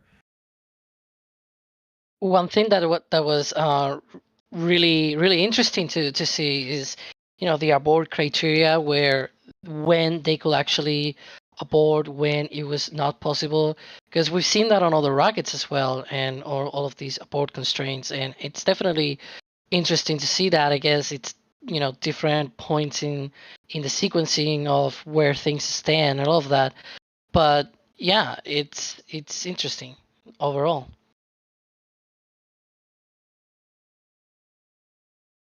There we go. So with about 10.5 minutes to go, let's talk a little bit here. This is a good question from Kevin, who's asking, once Terran 1 is verified and performs a successful flight, what need does it fill? Who are its customers? And is this more of a technology demonstration for Relativity? It's not a technology demonstration. They have customers for several flights of the Terran vehicle, do they not, Adrian and Alex? Oh, they're very, like, they have a lot of payloads already booked. They frequently mention how many payloads they actually have booked at this point. So they're aiming for a cheap and reliable way to go to space in a segment where, like, small payloads for Terran 1. So yeah, they're definitely getting booked, and they have investors and customers already lined up for launches. And of course, this will only increase and only help their capabilities once they move to Terran R, which is their bigger reusable rocket. But yeah, the need they want to fill is this upper level of the small set market in terms of payload capacity, with like these 1 ton around that satellites, and like a bit less on the SSO. So yeah, that's there's a need for that, and they are Yeah, probably in a similar market segment as other small set providers, such as, for example, Rocket Lab, Astra, Firefly, in that area. Gotcha. And at T-minus 9 minutes and counting, about a minute since the overall countdown sequence was initiated for Terran 1. So that count is indeed underway for the rocket heading down toward a planned T0 and liftoff attempt here. The rocket will go east from its launch site today. A good question, since it is not being recovered. The first stage will drop into the Atlantic. And the second stage is what will insert into orbit under a nominal profile. Adrian, you said earlier it is going due east out of Kennedy, or out of the Cape today, correct? Yeah, I think Alex. Yeah, but yeah, it's going due east. Yes, so due east out of the Cape today. So if there were to be a failure of the vehicle during its climb to orbit, the debris any surviving debris would come down in the Atlantic Ocean. And there are ample to helium. Good. We're also going to have that audio from the control net, so there we you go. might That stop means talking. we're pressurizing thanks to flight. So we might stop talking awkwardly at times here in the terminal count. But I just really quickly wanted to say thanks to Willie for we'll be gifting charging 20 these stage 2 Red Team memberships. Thank you to Doug for becoming a PadRat member.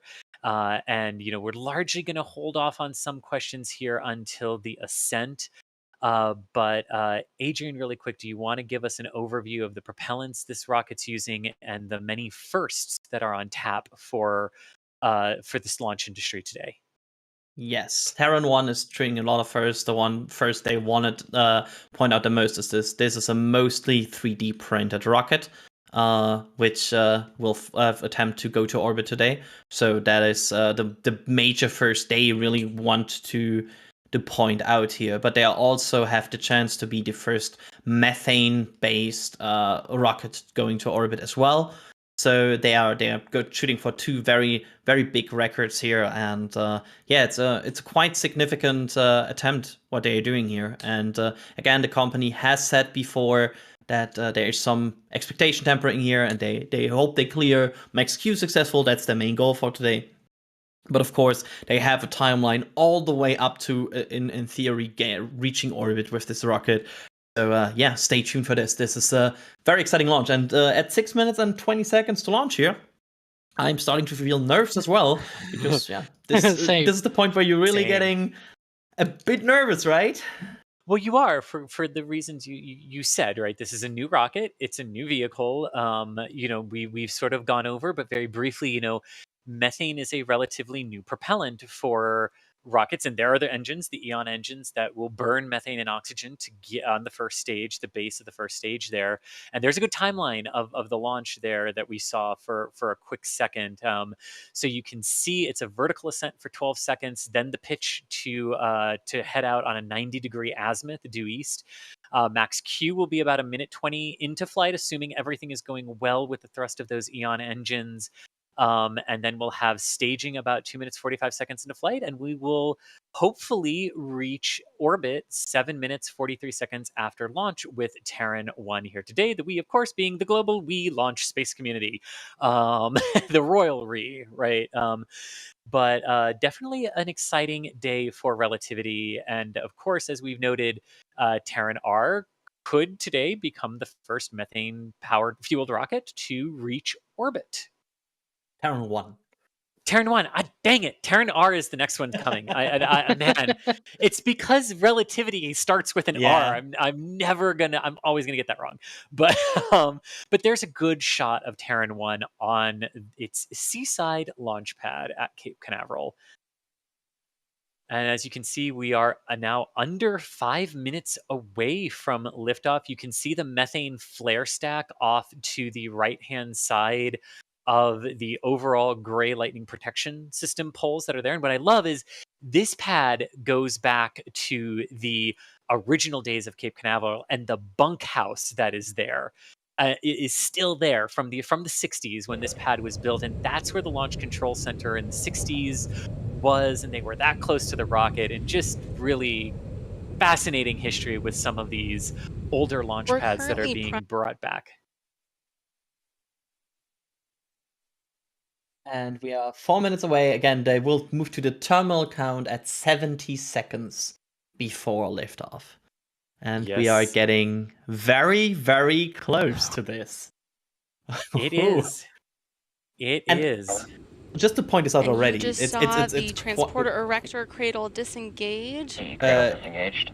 There we go. The cradle arm slowly started releasing stage 2 at the top there so that the strong back camera tracked, and we confirm that stage 2 is now on internal power. There we go. That's Stage good. 2 is on internal power. Again, it's just to point out here, it's quite an achievement to get this far on the first attempt to launch already. This is good, and this is a quite a good progress so far. Indeed it is. Again, we will start to stop talking here awkwardly, as Chris said before, because we will hear the callouts now from Relativity as well. We will, and I just want to point out the little weather vane at the top of the transporter erector there, giving them the actual wind direction and speed. Stage 1 on internal is really good news as they continue to march toward the final terminal sequence of the count here, which, as Adrian said, begins at T-minus 70 seconds. That TVC reference is the thrust We vector just completed control. stage 1 TVC checkouts. That means that we performed the final thrust vector control health checks on both stages before liftoff. We'll be doing stage 2, or rather completing stage 2 within the next 10 seconds. And that's basically the gimbaling of the engines, making sure they can gimbal to the proper positioning needed for flight.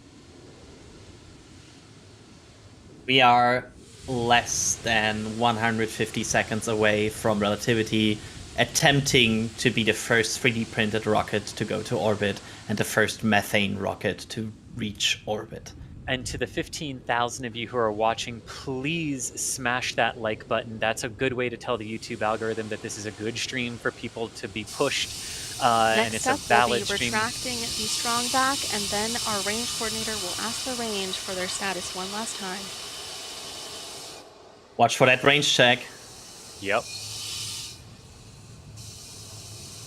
And again, terminal count coming up at 70 seconds. So 30 seconds from now.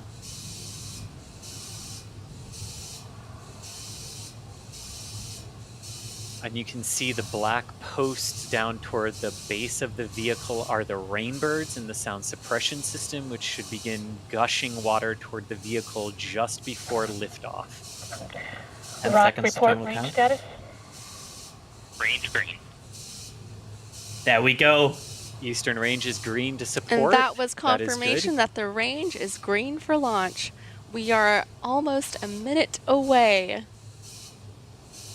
And again, we will stop talking once this gets close to liftoff. LD, we are holding at T-minus 70 seconds prior to terminal count to address issue. We have an issue, and they are All right, holding the you heard count. Clay Walker, our launch director there. We are holding at T-minus back retracting. 69 seconds to address an issue. We are, however, at the same time retracting our strong back. That black truss structure there is the strong back. It'll retract just a few degrees to prepare for umbilical separation. And I just really quickly want to point out, so holding at 70, so that's a stable hold point. We know now for Terran 1, they can hold prior to entering the terminal count there. Again, they didn't say what the issue was, but hopefully since the hold is a hold at 70, they're at least initially confident that they can at least go look at the issue and maybe have a chance of not having to recycle back to the start of the overall count sequence or back to a previous point in the count, depending on where that might be for Relativity. Shout out to the Delta 4 pad making a cameo pop-up in the bottom right-hand corner that is now covered by our pop-up. There we go. Anyway, asking show us see. But yeah, as they hold here, thank you so much to all of you who are watching. And again, if you smash that like button, that's a good way of telling the YouTube algorithm that this is a stream worthy to push to people due to the historic nature of that today could be for Terran 1. potentially being the first methane-fueled rocket to reach orbit. And if we do get a liftoff today, if they can clear this final issue here, the first methane-fueled rocket from the Cape. Definitely lots of interesting information coming from today's callouts on how the operations of the rocket are, are put forward and things like that. It's really interesting to be able to have this insight. Okay, I have an update here. Yep. This was the last possible moment where they could hold without scrubbing it. So that's why they chose to take this opportunity. So there's no recycle capability, it's a scrub? No. They basically took the last moment where they could hold without a scrub. Oh, if they gotcha, move into gotcha. terminal count, apparently it's a scrub, but they choose to take this last opportunity to hold through troubleshooting. So, Gotcha. For you that about shuttle, it's T-minus 31, I guess. Point. Yeah, that's exactly what I was going to say. So it's essentially like shuttle was at T-minus 31 and where SLS is at T-minus 33. Once you passed those 2 points for those vehicles, you had to completely detank in order to reset the flight computers because of the transitions that happen at terminal count. So it sounds like maybe Terran 1 has a similar constraint after 70 seconds that to reset something would result in a scrub for the day. But before you get to 70 or at 70, you can hold and potentially recycle to an earlier point if you need to. Again, a lot of that. Approximately 20 seconds, transitioning to terminal count. Oh, that's good. Here we go. About 20 seconds to resuming the count. And heart rate goes up. Yeah. Oh my gosh, heart rate goes up. Oh boy. It's all right. They're like, we are resuming terminal count. I'm like, oh, and up goes. This largely means that the launch team at Relativity does indeed believe that they have worked through the issues and that they are confident. As a reminder, from here on out, when the T-clock resumes, our countdown sequence will be automated and controlled by the internal flight computer.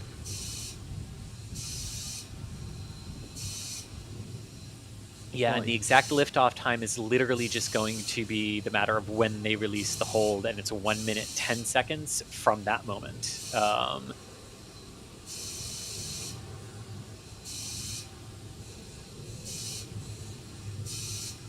You can see the rocket still venting gaseous oxygen that's boiling off, as well as potentially nitrogen that's being used to purge some of the lines on the transporter erector as well.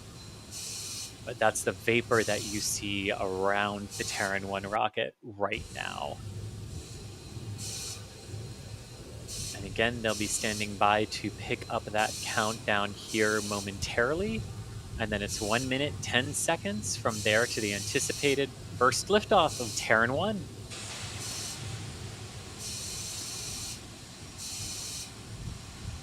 I'm just staring at this countdown clock. I know, me too.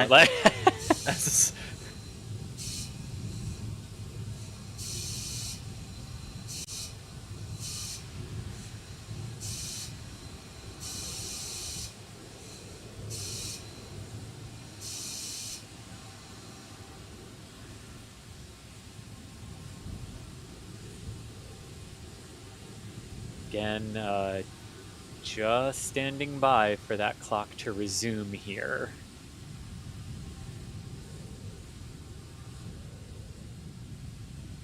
They did indicate that they would be picking up the clock.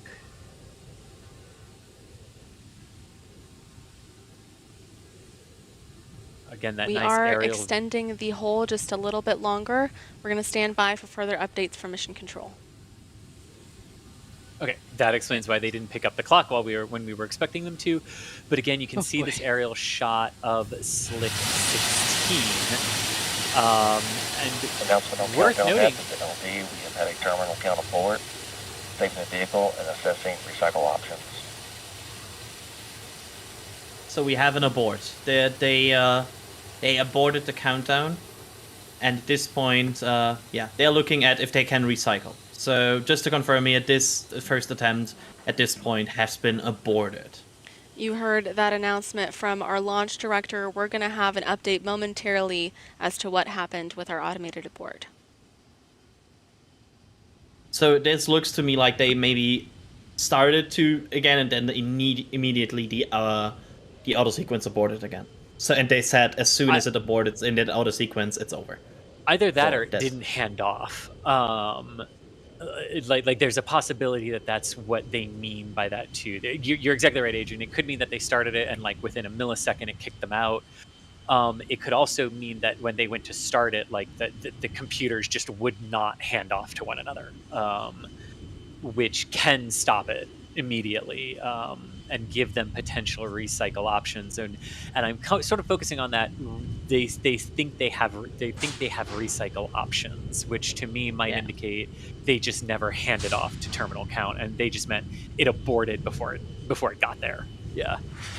And overall, there's the methane flare going on. Yeah. Which indicates some part of a recycle has happened. Yes. Yes. So just to point out, they at some point this methane will start to boil and boil more, so they need to at some point release that if methane you're just gas. joining and us, we did have an automated abort at T-minus 70 seconds. The team is currently assessing if we're able to recycle, since we are still within our launch window. So we'll provide that update as soon as we have confirmation from Mission Control. Pretty good confirmation of what we were just saying, that it seems like it never actually started down into terminal. If she said it was triggered at 70 seconds there, which is the start of terminal, so that would be a good... Yeah. Now we are entering this funny phase which we had on other rocket launches before, like how long does it take to detank? How much do they need to detank? And where do they need to go? Like that's funny questions, and that you now have to answer as Relativity, because that determines if you can recycle this one. And yeah, again, just to recap again, they had a hold here about 70 seconds before T0, and for now aborted the launch attempt. And they are now reassessing more options for a potential recycle of the first launch of Terran 1 by Relativity. And let's talk a little bit about the launch pad, because it is Slick 16 that it is launching from today. And this pad has a pretty long and storied history. In total, it has launched 141 rockets or missiles in its history, so today would be 142 for the complex. It entered service in December of 1959 for the Titan I missile program, launching 6 of those missiles before launching 7 Titan IIs, ending that service in 1963. It then transferred. It was also used following that for NASA for the Gemini crew processing, and then static firing of the Apollo service module propulsion engine ahead of its flight.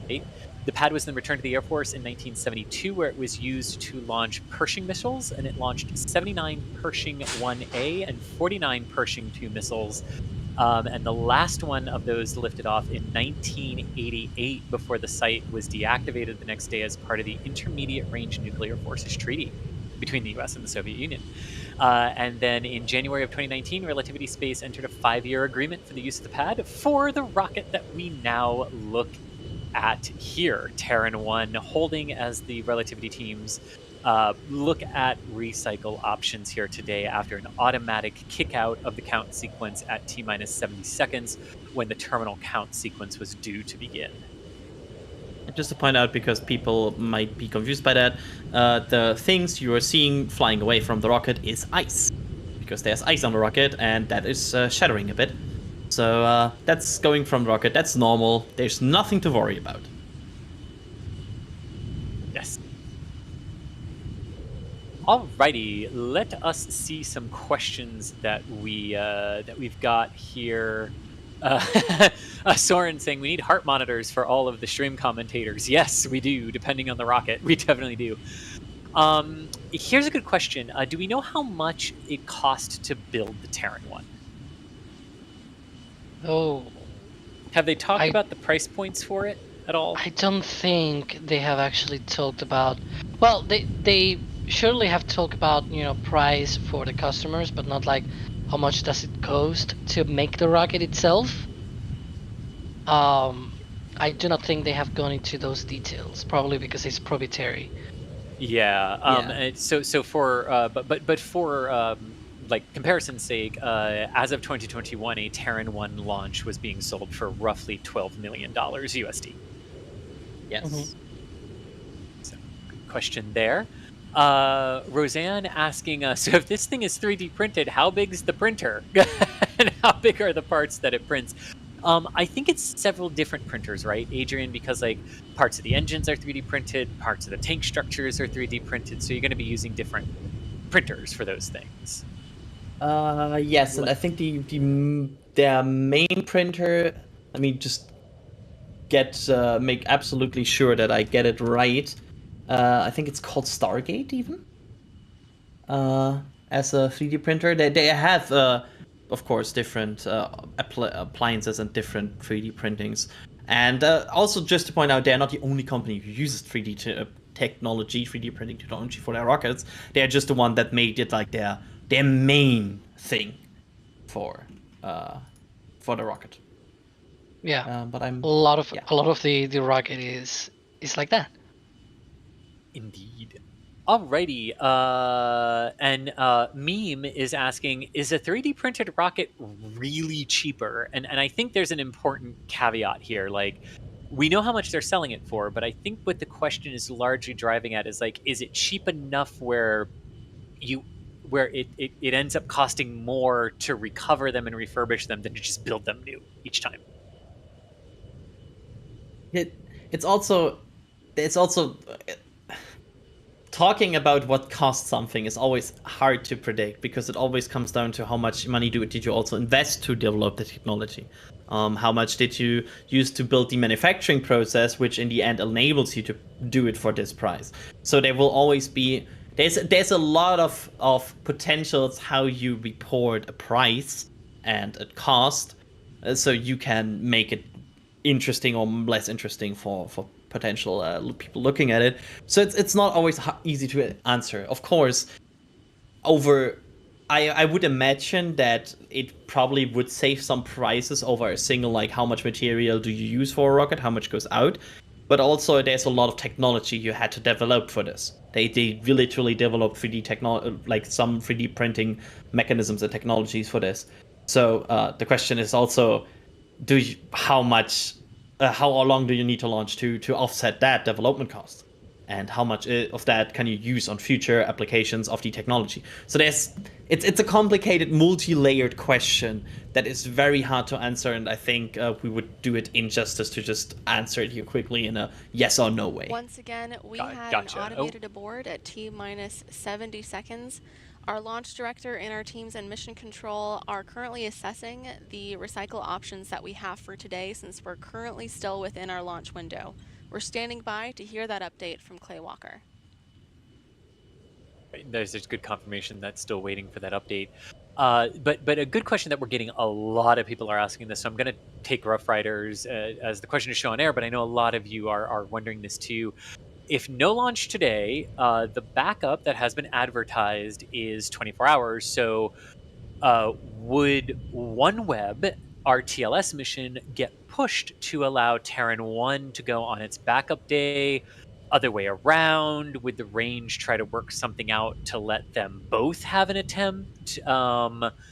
But basically, yeah, the next launch attempt is tomorrow, but what do they do about the sequencing of OneWeb and Terran R, since the windows are overlapping?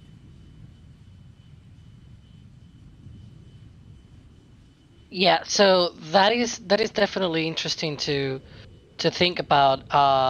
Again, we were talking about that earlier in the stream, where we went over, if the company, usually the Eastern Range gives priority to the company that booked first that slot into the Eastern Range. We're also talking about, the potential that maybe they could support both launches within the same kind of time frame, like within a few hours of each other. But again, it's very hard to tell. Might not be the case, and I will think that maybe Falcon 9 was the first one to basically book it, and if it is the case, then it's probably going to be the one with priority rather than Terran 1. But we'll see. Definitely hoping that they can recycle and try again today. They have at least another hour in the window, so maybe they can launch it, but we'll see what happens. And Roy with some support just saying they could always launch in fog, ducks, although they would not, I don't think, lift off with fog because they really want ground tracking assets for this. But yes, definitely appreciate the joke there, Roy. Cool Pug asking what is the steam around the rocket? That is gaseous oxygen and most likely gaseous nitrogen that's doing some purging of the vehicle and then venting. So gaseous oxygen venting from the vehicle and then nitrogen from the transporter erector purging some lines in there or keeping them purged ahead of liftoff all round. Flawed, thank you so much for the support since we did not talk over the go no go poll. John saying love the coverage, thank you so much. Oh, and that was a store purchase too of a Falcon Heavy. Very good. Falcon Heavy metal print. Enjoy the metal print and let us know how it looks on the wall of your home or office there, John. Really looking forward to seeing how people display those, display the metal prints from our wonderful and excellently talented photographers that we have here at NSF. Bernard, thank you so much for the support. No message, just support. Jim Cavett, wow, again, man, thank you so much for gifting another Red Team membership. Really, really means a lot to us in that regard. Thank you so much. KCJ saying eloping. Okay, I get it. Yes, good joke. And Lando saying probably about the delay, saying boring, an explosion over a residential area. No, we don't do that here in the US.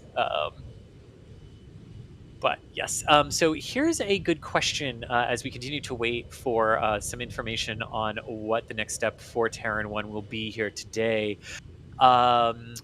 Adrian from Robert is asking, is the second stage hydrogen or methane? And also, does the second stage use the aerospike thrust ring that Relativity has been developing? Really good set of questions there.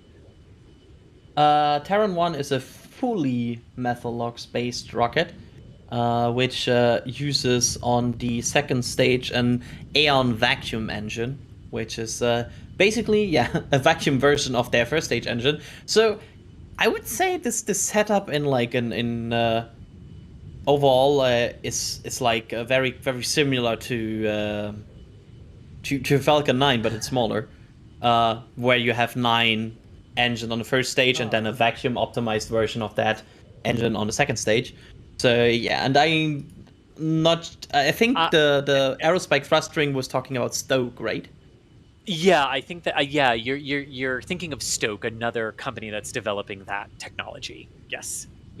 And also, new tweet as of 1 minute ago from SpaceX, targeting Thursday, March 9th at 2:13 p.m. Eastern for Falcon 9's launch of OneWeb, launch number 17 to low Earth orbit from Slick 40 in Florida.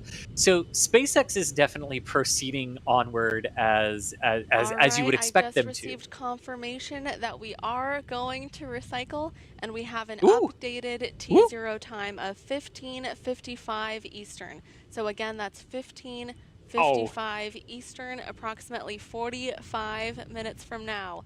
We're going to keep going. Wow, that is awesome. So that is 5 minutes before the close of the window at 1600 local. So I'll back up here for a quick second. So 15:55 local is 3:55 p.m. Eastern Standard Time or 20:55 UTC. And that is 5 minutes before the close of the... One thing that I'm looking at, though, to provide an update on the cause of the previous automated abort, the stage 2 oxygen temperatures were out of limits, so that's why we had that abort at T-minus 70 seconds. Now we're going to resolve this issue and continue on with our recycled and new T0 time of 15:55 Eastern. All right. Yeah, I believe that. So 15:55, so their clock is wrong, so just... Yeah, their clock's wrong. 15:55 is 54 minutes from now, which will be the anticipated liftoff time. It is 5 minutes before the close of today's launch window for them, so that would indicate that that is the last possible attempt that they have today. But that is simply from a window close perspective. But that is really good news overall for Relativity, and they've got another attempt that they can be making here. And again, their clock says 44 minutes, but the two commentators twice said 15:55 was the liftoff time, which would be 54 minutes from now, not 44. So just FYI to that discrepancy there for the clock for Relativity. But that is really good news overall, isn't it, Adrian? I mean, yeah. I feel like I'm quite surprised and positively surprised because I thought at this point, okay, it's getting close to the end of the window. I was getting a bit pessimistic here, but with this news now, yeah, it looks like there's still some room here, and it feels very fitting for new rockets to target basically the end of the window. So yeah, maybe that's a good omen. Right. Okay. Here is a really good question from John. So let's talk about this. So John is asking if Terran were to explode, would that abort the range for Falcon? And I understand what this question is asking. Basically, if Terran 1's flight were to fail with an explosion failure, type failure, would that then not allow the Falcon 9 to lift off tomorrow? The answer to that is a very complicated, kind of depends where in the flight profile Terran 1 might fail. And again, we hope it does not fail. We hope it is successful, but this is a good hypothetical question. If it were to fail very close to the ground and do damage to wider scale infrastructure at the Cape, if shared asset lines like nitrogen and stuff like that were damaged and went down, it could very well impact Falcon 9's ability to lift off tomorrow. And let's just go back to the last time a rocket failed on the launch pad at the Cape, which was a Falcon 9 rocket with the Amos 6 payload. When that rocket failed during a static fire attempt, there was an Atlas V in its vertical integration facility with the OSIRIS-REx interplanetary mission getting ready to launch in 8 days. And there were failures to some of the ground systems where if that launch had been earlier, if that failure had been closer to the planned launch date for OSIRIS-REx, it very well could have been impacted. So it does depend on the type of failure and when in the flight profile it were to fail, but it might be possible that there could be an effect on Falcon 9 tomorrow if there were a failure today of Terran 1. Let's hope there's not. But let's hope there's not. Exactly. We happy thoughts, everyone. Very much happy thoughts. Also, just wanted to say a quick hi to Susan and George, who are being very patient while someone called The Square in the Air is watching the stream. And that was from an hour ago. So I really, if you're still watching, thank you for all of your patience, Susan and George, on that one. Here's a good question. Alex, let me throw this one over to you. Gina is asking, is it a person, a group of people, or a computer that decides to use the flight termination system and press the button? Yeah, usually it is a group of people. There's always an officer that it's the actual person that hits the button, but there's usually a suite of people, like a huge team, just looking over the data and kind of giving that data and controlling, making sure that all of the assets that the range has can track the vehicle, can actually confirm that what they're tracking is correct. And they have radar, they have cameras. They have different ways to ensure that is the case. They also pipe in data from the rocket itself, whether it is having an issue. Top of your okay, that time was corrected to 45 Eastern. So it's 15:45 Eastern. Okay, so the clock was correct. So the clock was correct. The public affairs officers gave the wrong time. Okay, exactly. So we are 39 minutes and change now away from the liftoff of Terran 1. Apologies for that. The commentators from Public Affairs from Relativity had said 3:55 p.m. Eastern Time. And we had noted the discrepancy in that clock, but good to get that confirmation. 39 minutes, 20 seconds to go until a planned 3:45 p.m. liftoff for Terran 1 here from pad 16 at the Cape. That means that maybe they can allow a little bit of a hold there at the end, like maybe 3, 4, 5 minutes, maybe even up to 10 minutes in that last part of the countdown to really make sure that they are ready for that launch. Again, this is the first flight of Terran 1. They want to take as much data as they can, and they want to be fully ready for that. So they're going to take all precautions, all the data that they can before the launch to make sure that it's actually safe to launch it. So all of those little holds are really, really important. Indeed, they are. Here's a good question from SEP written asking, if the Terran R is successful, what would the effect be? Like, what's its niche in the market, basically? Oh, well, it certainly would put interesting thoughts into the minds of like competitors, which are Rocket Lab, which are Firefly, which are Astra. So you have another competitor that would reach orbit, and also reaching it on the first try would be a statement.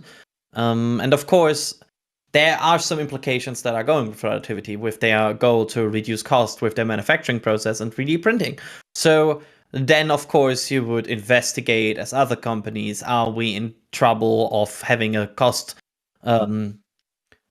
competitor? And on the technological side, it could mean that some of these companies, if there's an advantage, would decide to maybe also invest or research 3D printing technology. So that's possible implications. However, I'm saying possible here because it depends on a lot of factors. It depends on how many contracts are actually going to Relativity compared to the others. It depends on how they analyze the situation and then feasibility and a lot of factors. So the implications are, the first implication is there's a new small sat launcher that is operational and available. That would mean if this works. Yeah. And a couple of good questions here that I can run through pretty quickly here.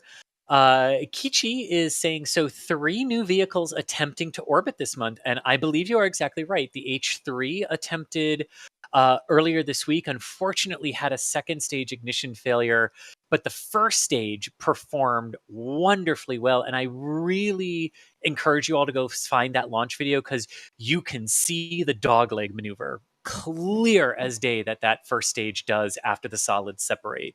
But unfortunately, H3 failed to reach orbit due to a second stage ignition failure. Terran 1 is the second on tap for today in about 36 minutes. And then Starship is on tap for later this month as well, pending FAA launch license on that one. But yeah, 3. I'm not forgetting one. Am I, Adrian or Alex? I don't think so. Okay, cool. Because, man, I'm always nervous that as soon as I commit to a number, there's one I've forgotten. So, very good. Yeah, and based on Elon Musk's statements yesterday, it looks like Starship might be next month. So it looks like there's there might be none other this month. Yeah, or at least that April might enter into consideration soon. Yeah, exactly. Okay, so here's another good question from James saying, if this is a test flight, why is there a launch window? Can it launch at any time? Yes, it can. It actually can launch at any time since it is a test flight. So the reason there's a launch window today is for a kind of a variety of reasons. One, there's the time on console for all of the people who are working the launch and the folks who have to do pre, and if there's a post scrub work on the vehicle for turnarounds. So there is a window, in part because of the teams that are working, but a larger element of that, like 90% of that, is the FAA imposition of we love that you're a new vehicle. We love that you want to launch. We are not closing the busy Miami air traffic route to New York and DC for multiple hours upon hours on end, like we are willing to do at Starbase for Starship, because that's not a major air traffic route for the airlines. So because the Florida Eastern Range forces airspace closures in that busy routes and diverging for airliners flying that, there is limited time that you are allowed to close the airspace for that. Generally speaking, for non-government missions, they limit it to 2 hours. So giving Relativity 3 is a bit of a, hey, it's your first time, you can have 3 hours. But for like Falcon 9 geostationary missions, those are now limited to 2 hours instead of 4. And it's really only the government missions that they are allowing the 4-hour-long airspace closure for in terms of total launch window duration from Florida at this point. So really good question there. All right. And Adrian, I will now throw this one to you from Mark. Mark saying, I just joined. When you say that Terran 1 is the first 3D printed rocket, what does that mean? Well, I tried to explain the question with the question. 3D printing basically means you're using a 3D printer, a technology where you basically assemble a structure using like arms and everything, which will put materials that are sticking together at a certain place. For example, I use 3D printing technology to print D&D figurines for my D&D games with my friends. So what I do is basically it is a 3D space where they will the printer will start to assemble a structure based on a file and a 3D printed. It's a 3D version of a print. So for like example, a plastic figurine. But like I can use this to print a plastic figurine, they can use this to print tank sections or engine parts or rocket parts. So that's like from a small customer scale to a big company scale difference. And that's what this rocket is using as a technology. It is using 3D printing. So a machine that is assembling a structure out of basically printing 3D in a 3D space a material into a form. So yeah. And there we go. It actually is shown there that you can see the arm basically assembling a 3D structure in a 3D space. So it's not like welded, or it's not like you would cast it. It's more assembled by this arm that puts a material in there. One of the important things is that while we know many rockets that use 3D printed parts, this is the first one that the structure itself, the tanks, are made with 3D printed technology, just like we're seeing right here. It is not just one part of the engine, or maybe just the engine completely. Like, for example, Rocket Lab 3D prints the rocket engines. But then again, the main structure of the rocket is composite. So there's a significant difference between just parts of the rocket and a significant amount of the rocket. In this case, for this rocket, is about 85%. They want to extend that to go beyond that and push it to 95% in the future. And that is certainly something that we haven't seen ever from any other company. Yeah, and also just to point out one advantage of 3D printing, because I think it's one thing that always comes up, is if you want to try to assemble some small part in a big part, the problem comes down to you need to have the big part open to still assemble the small part and then close it and weld it. That's how you would do it. With 3D printing, you can go layer by layer from bottom to top and then assemble both this big part around it and the smaller parts inside it, while basically encapsulating it as you go. So you don't have to open it and then later weld it shut. So that's one advantage of 3D printing technology that is usually not available that easy for other production methods. And as we approach the T-minus 30-minute mark, I just wanted to say thank you to Bernard, who went on a shopping spree with us. It looks like. Glad you enjoyed our shop and found some of our merchandise appealing to you. Shop.nasaspaceflight.com is an excellent way that you can support what we do, including being able to roll out 3 people for comms, 1 person to produce this stream, and 2 people in the field to track Terran 1 once it gets airborne today. So thank you truly, Bernard, for going through the store and everything. We have a update on the weather situation, and Thomas and the back channel is also confirming that we have rain. Yep. Whoa. But one thing to remember here is that it's rain within, I believe it's about 5 nautical miles of the flight path or the launch pad. We are still 30 minutes away, and that cell is generally moving to the southwest. It is over Thomas right now, but generally moving to the southwest. So we will have to see if other things develop. Remember, there was about a 10% chance of a cumulus cloud, aka rain. But like it's nothing to like overly panic about right now. So let's just temper that, and we'll see where we get to at the go no go poll right now. Because as you can see, look at the relativity pad. It might be raining where Thomas is, but Thomas is like 13 miles away from Terran 1 right now. So really important to remember that the Cape is a massive geographic area. So, I mean, literally, I have been on base where they've been telling people at the south side of the base to shelter because of lightning, and there's not a cloud in the sky at Kennedy in 39A and 39B, and we're totally fine to be outside. So the Cape is a vast area for weather, so let's really just see what's there when they get to T0 for this. Crazy that they had to shelter for lightning. If they would have their 4 towers present, that wouldn't be the case. Yeah, exactly. Sorry. Exactly. No, I like that. It's a long stream. That was good. No, that was good. But here's a good question too, from Julian that I can take. So Julian is asking, are there limits to when the flight termination system can fire? I was surprised that H3, the Japanese rocket, was terminated at over 500 kilometers with many satellites on board. Okay, so yeah, let's talk about the various purposes of flight termination. So the most commonly talked about one is the protection of land and air assets, right? Like the immediate area around the launch site as the rocket begins to ascend, and then your immediate maritime constraints around the launch site in case of a low altitude failure of the rocket.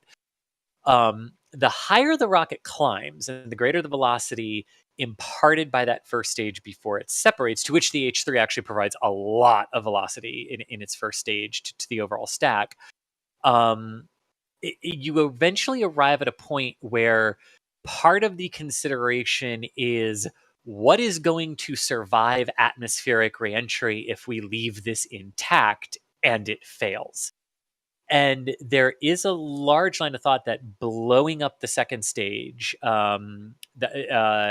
if there is a failure, as a valid way to terminate the flight, because the smaller the pieces are, the more fractured they are, the greater the likelihood of burning up in the atmosphere and lessening the or lowering the amount that actually makes it back to Earth, because also the higher up you go and the more velocity you have, the farther down range you're throwing that impact point, to a point where that impact could be over land. Even though you're out over the open ocean with thousands of kilometers still to go, your impact point could still be over land. So it all sort of comes down to it. And if you listen very carefully, I'm going to use the Falcon 9 as the example for this. If you go to Falcon 9 missions, the AFTS on the second stage is not safe until right before they enter terminal guidance in like the final 10 or so seconds of the ascent.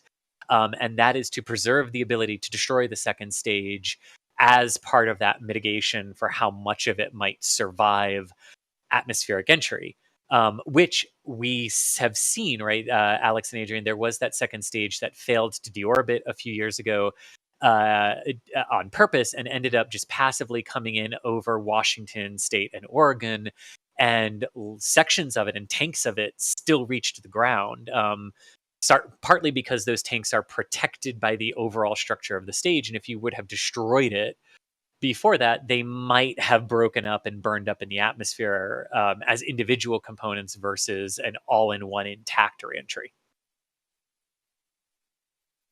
So anyway, after that 5-minute answer to an easy question, let's go to the one from Mark. So Adrian and Alex, Mark has a really good question here.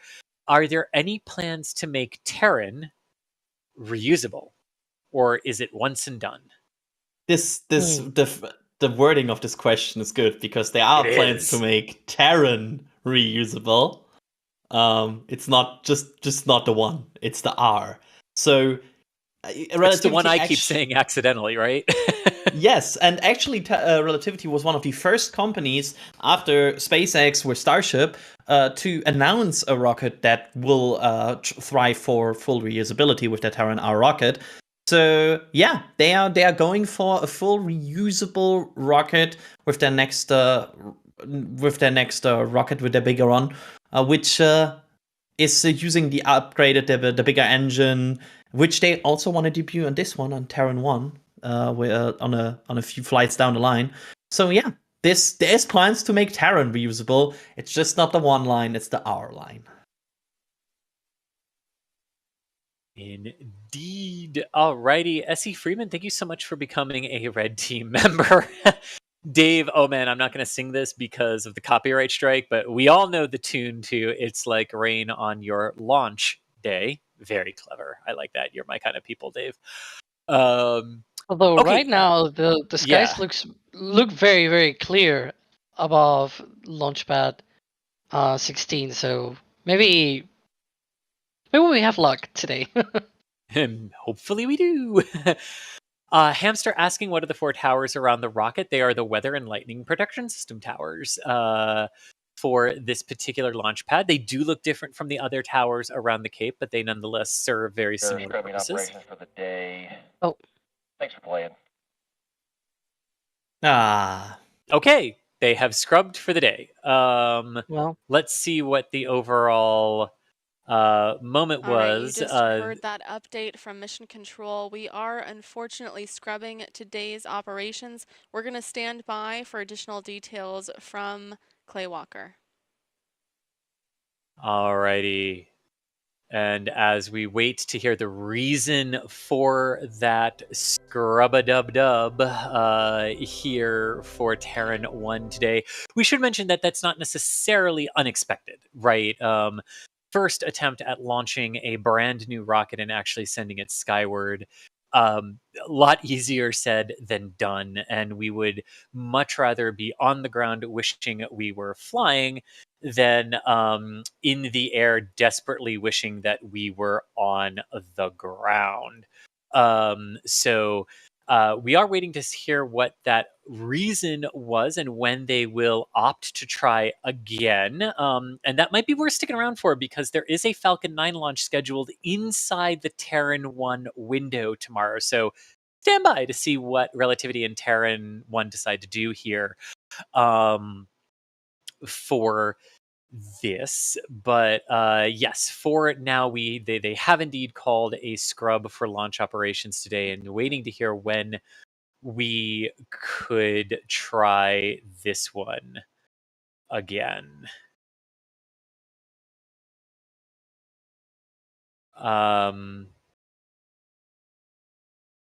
But until we do have that,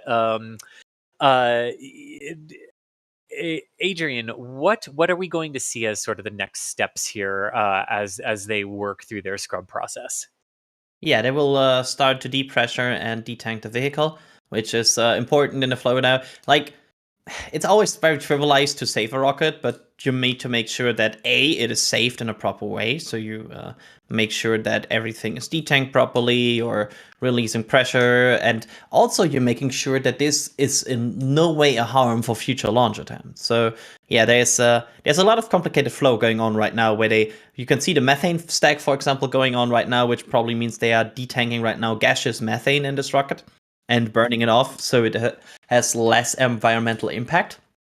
And yeah, they will make sure this vehicle is properly detanked, and once it's properly detanked, they can then approach the vehicle and whatever they need to check out, And again, the next possible attempt they have, in theory, is according to their own thing, is tomorrow But however, there's also a OneWeb launch tomorrow, so stay tuned on both SpaceX and probably Relativity Communications. What is happening next? Well, and never let it be said that we at NASA Spaceflight are not prepared for every eventuality. If you want to get into the scrub action, you can totally own your own Eat, Sleep, Scrub, Repeat shirt for this. Although we hope they don't repeat the scrub tomorrow.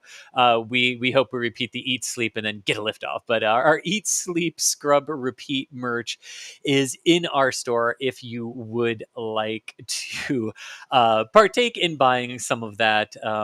Since we have indeed called since Relativity has indeed called a scrub to the Terran 1 first launch today. And again, very much worth noting that this type of a scrub, this type of a postponement, very much expected for first flights of rockets overall, especially brand new rockets. And again, Terran 1 particularly could become the first methane fueled rocket to reach orbit. So a scrub today, you can mark that with our Eat, Sleep, Scrub, Repeat merch by going to shop.nasaspaceflight.com, and also check out some of the other stuff we have there for our other rockets and the wonderful launch family.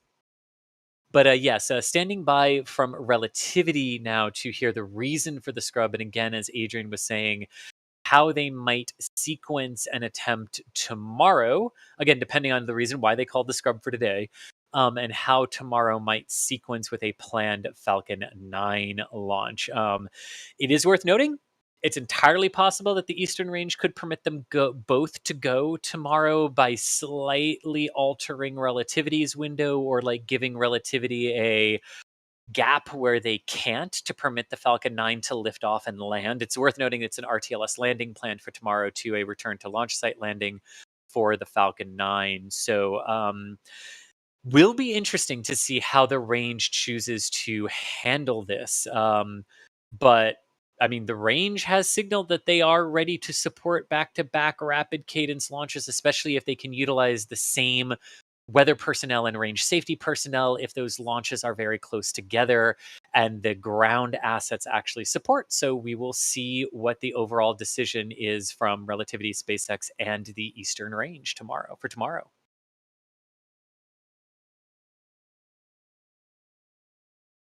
But while we're waiting here, Adrian and Alex, Roy has a good question here, saying he's asking about the T1 engines are methane and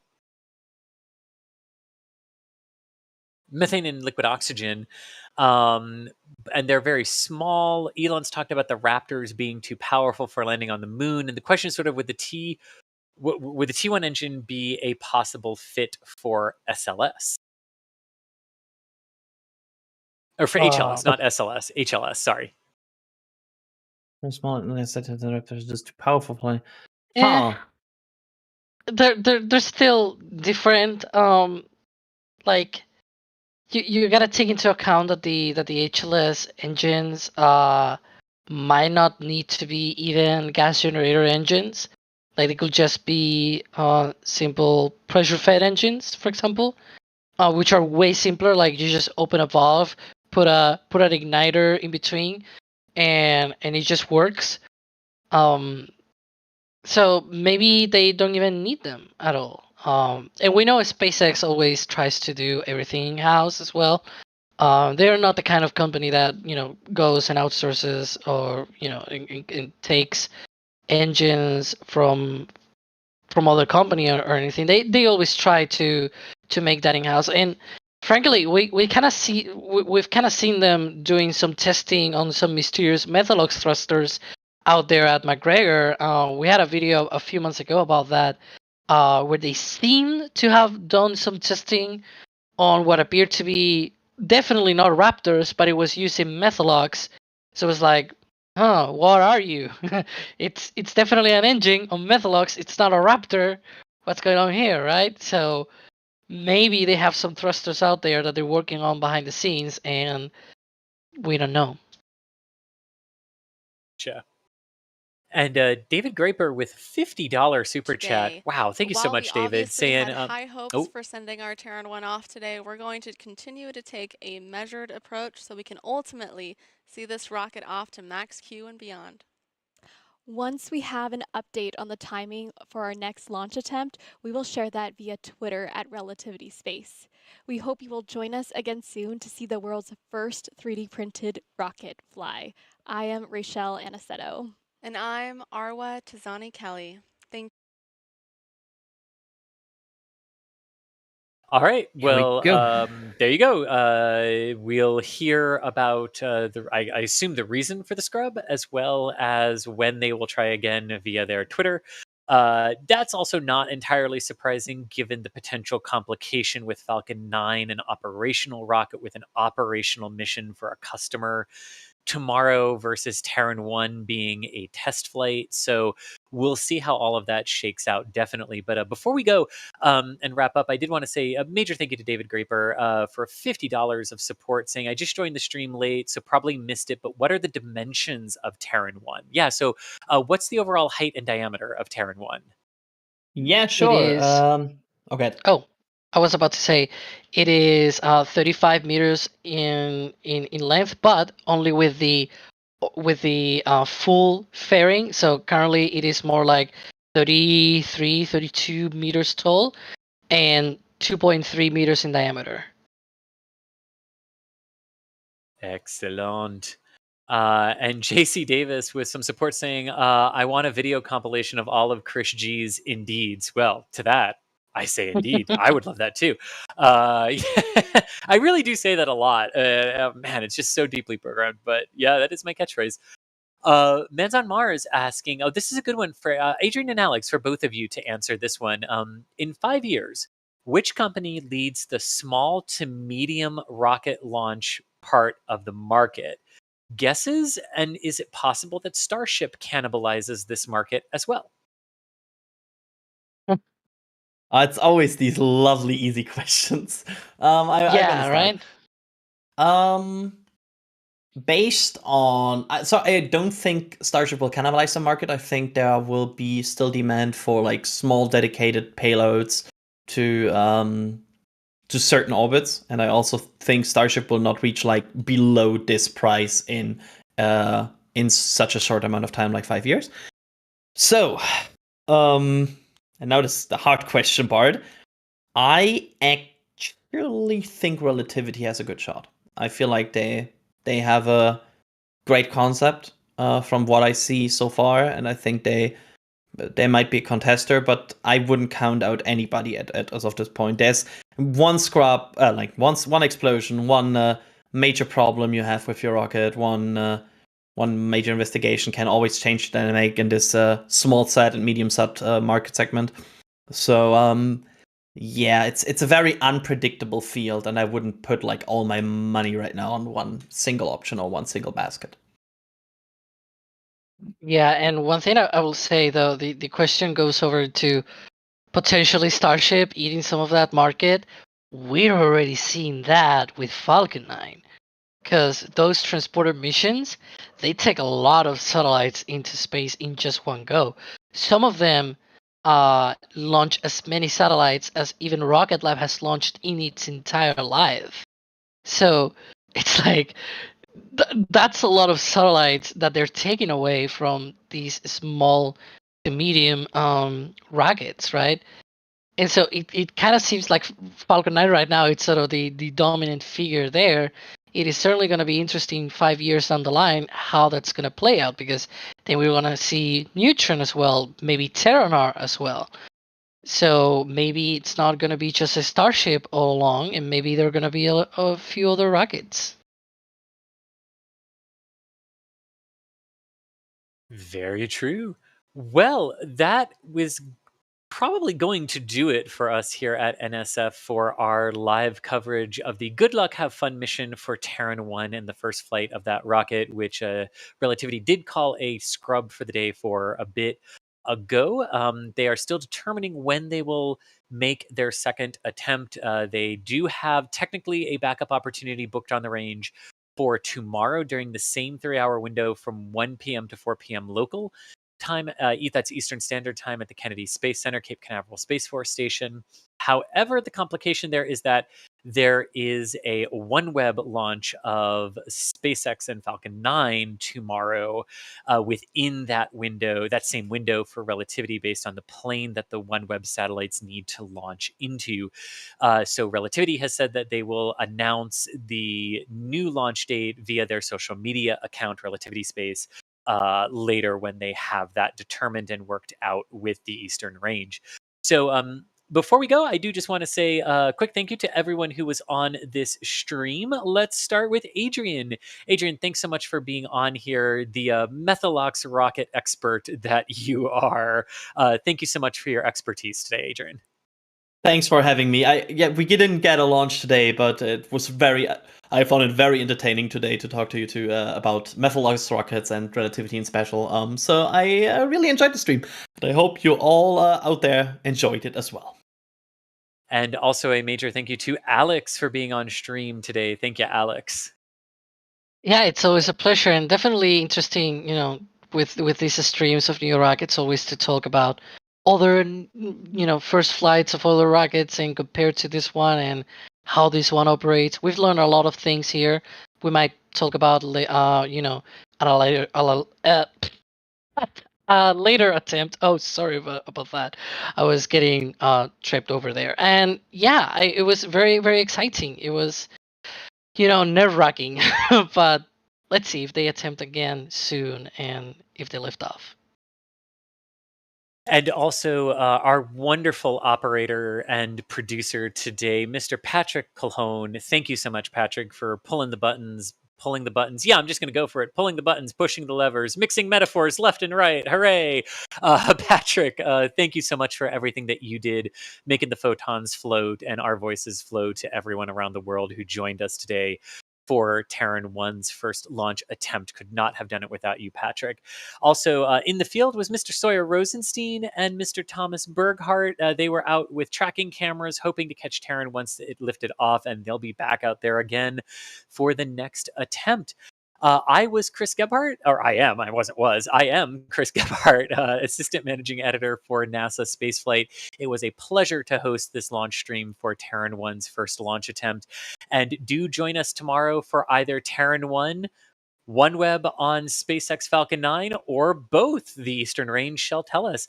But until then, we are going to leave you with the views of Space Coast Live. So have fun, everyone.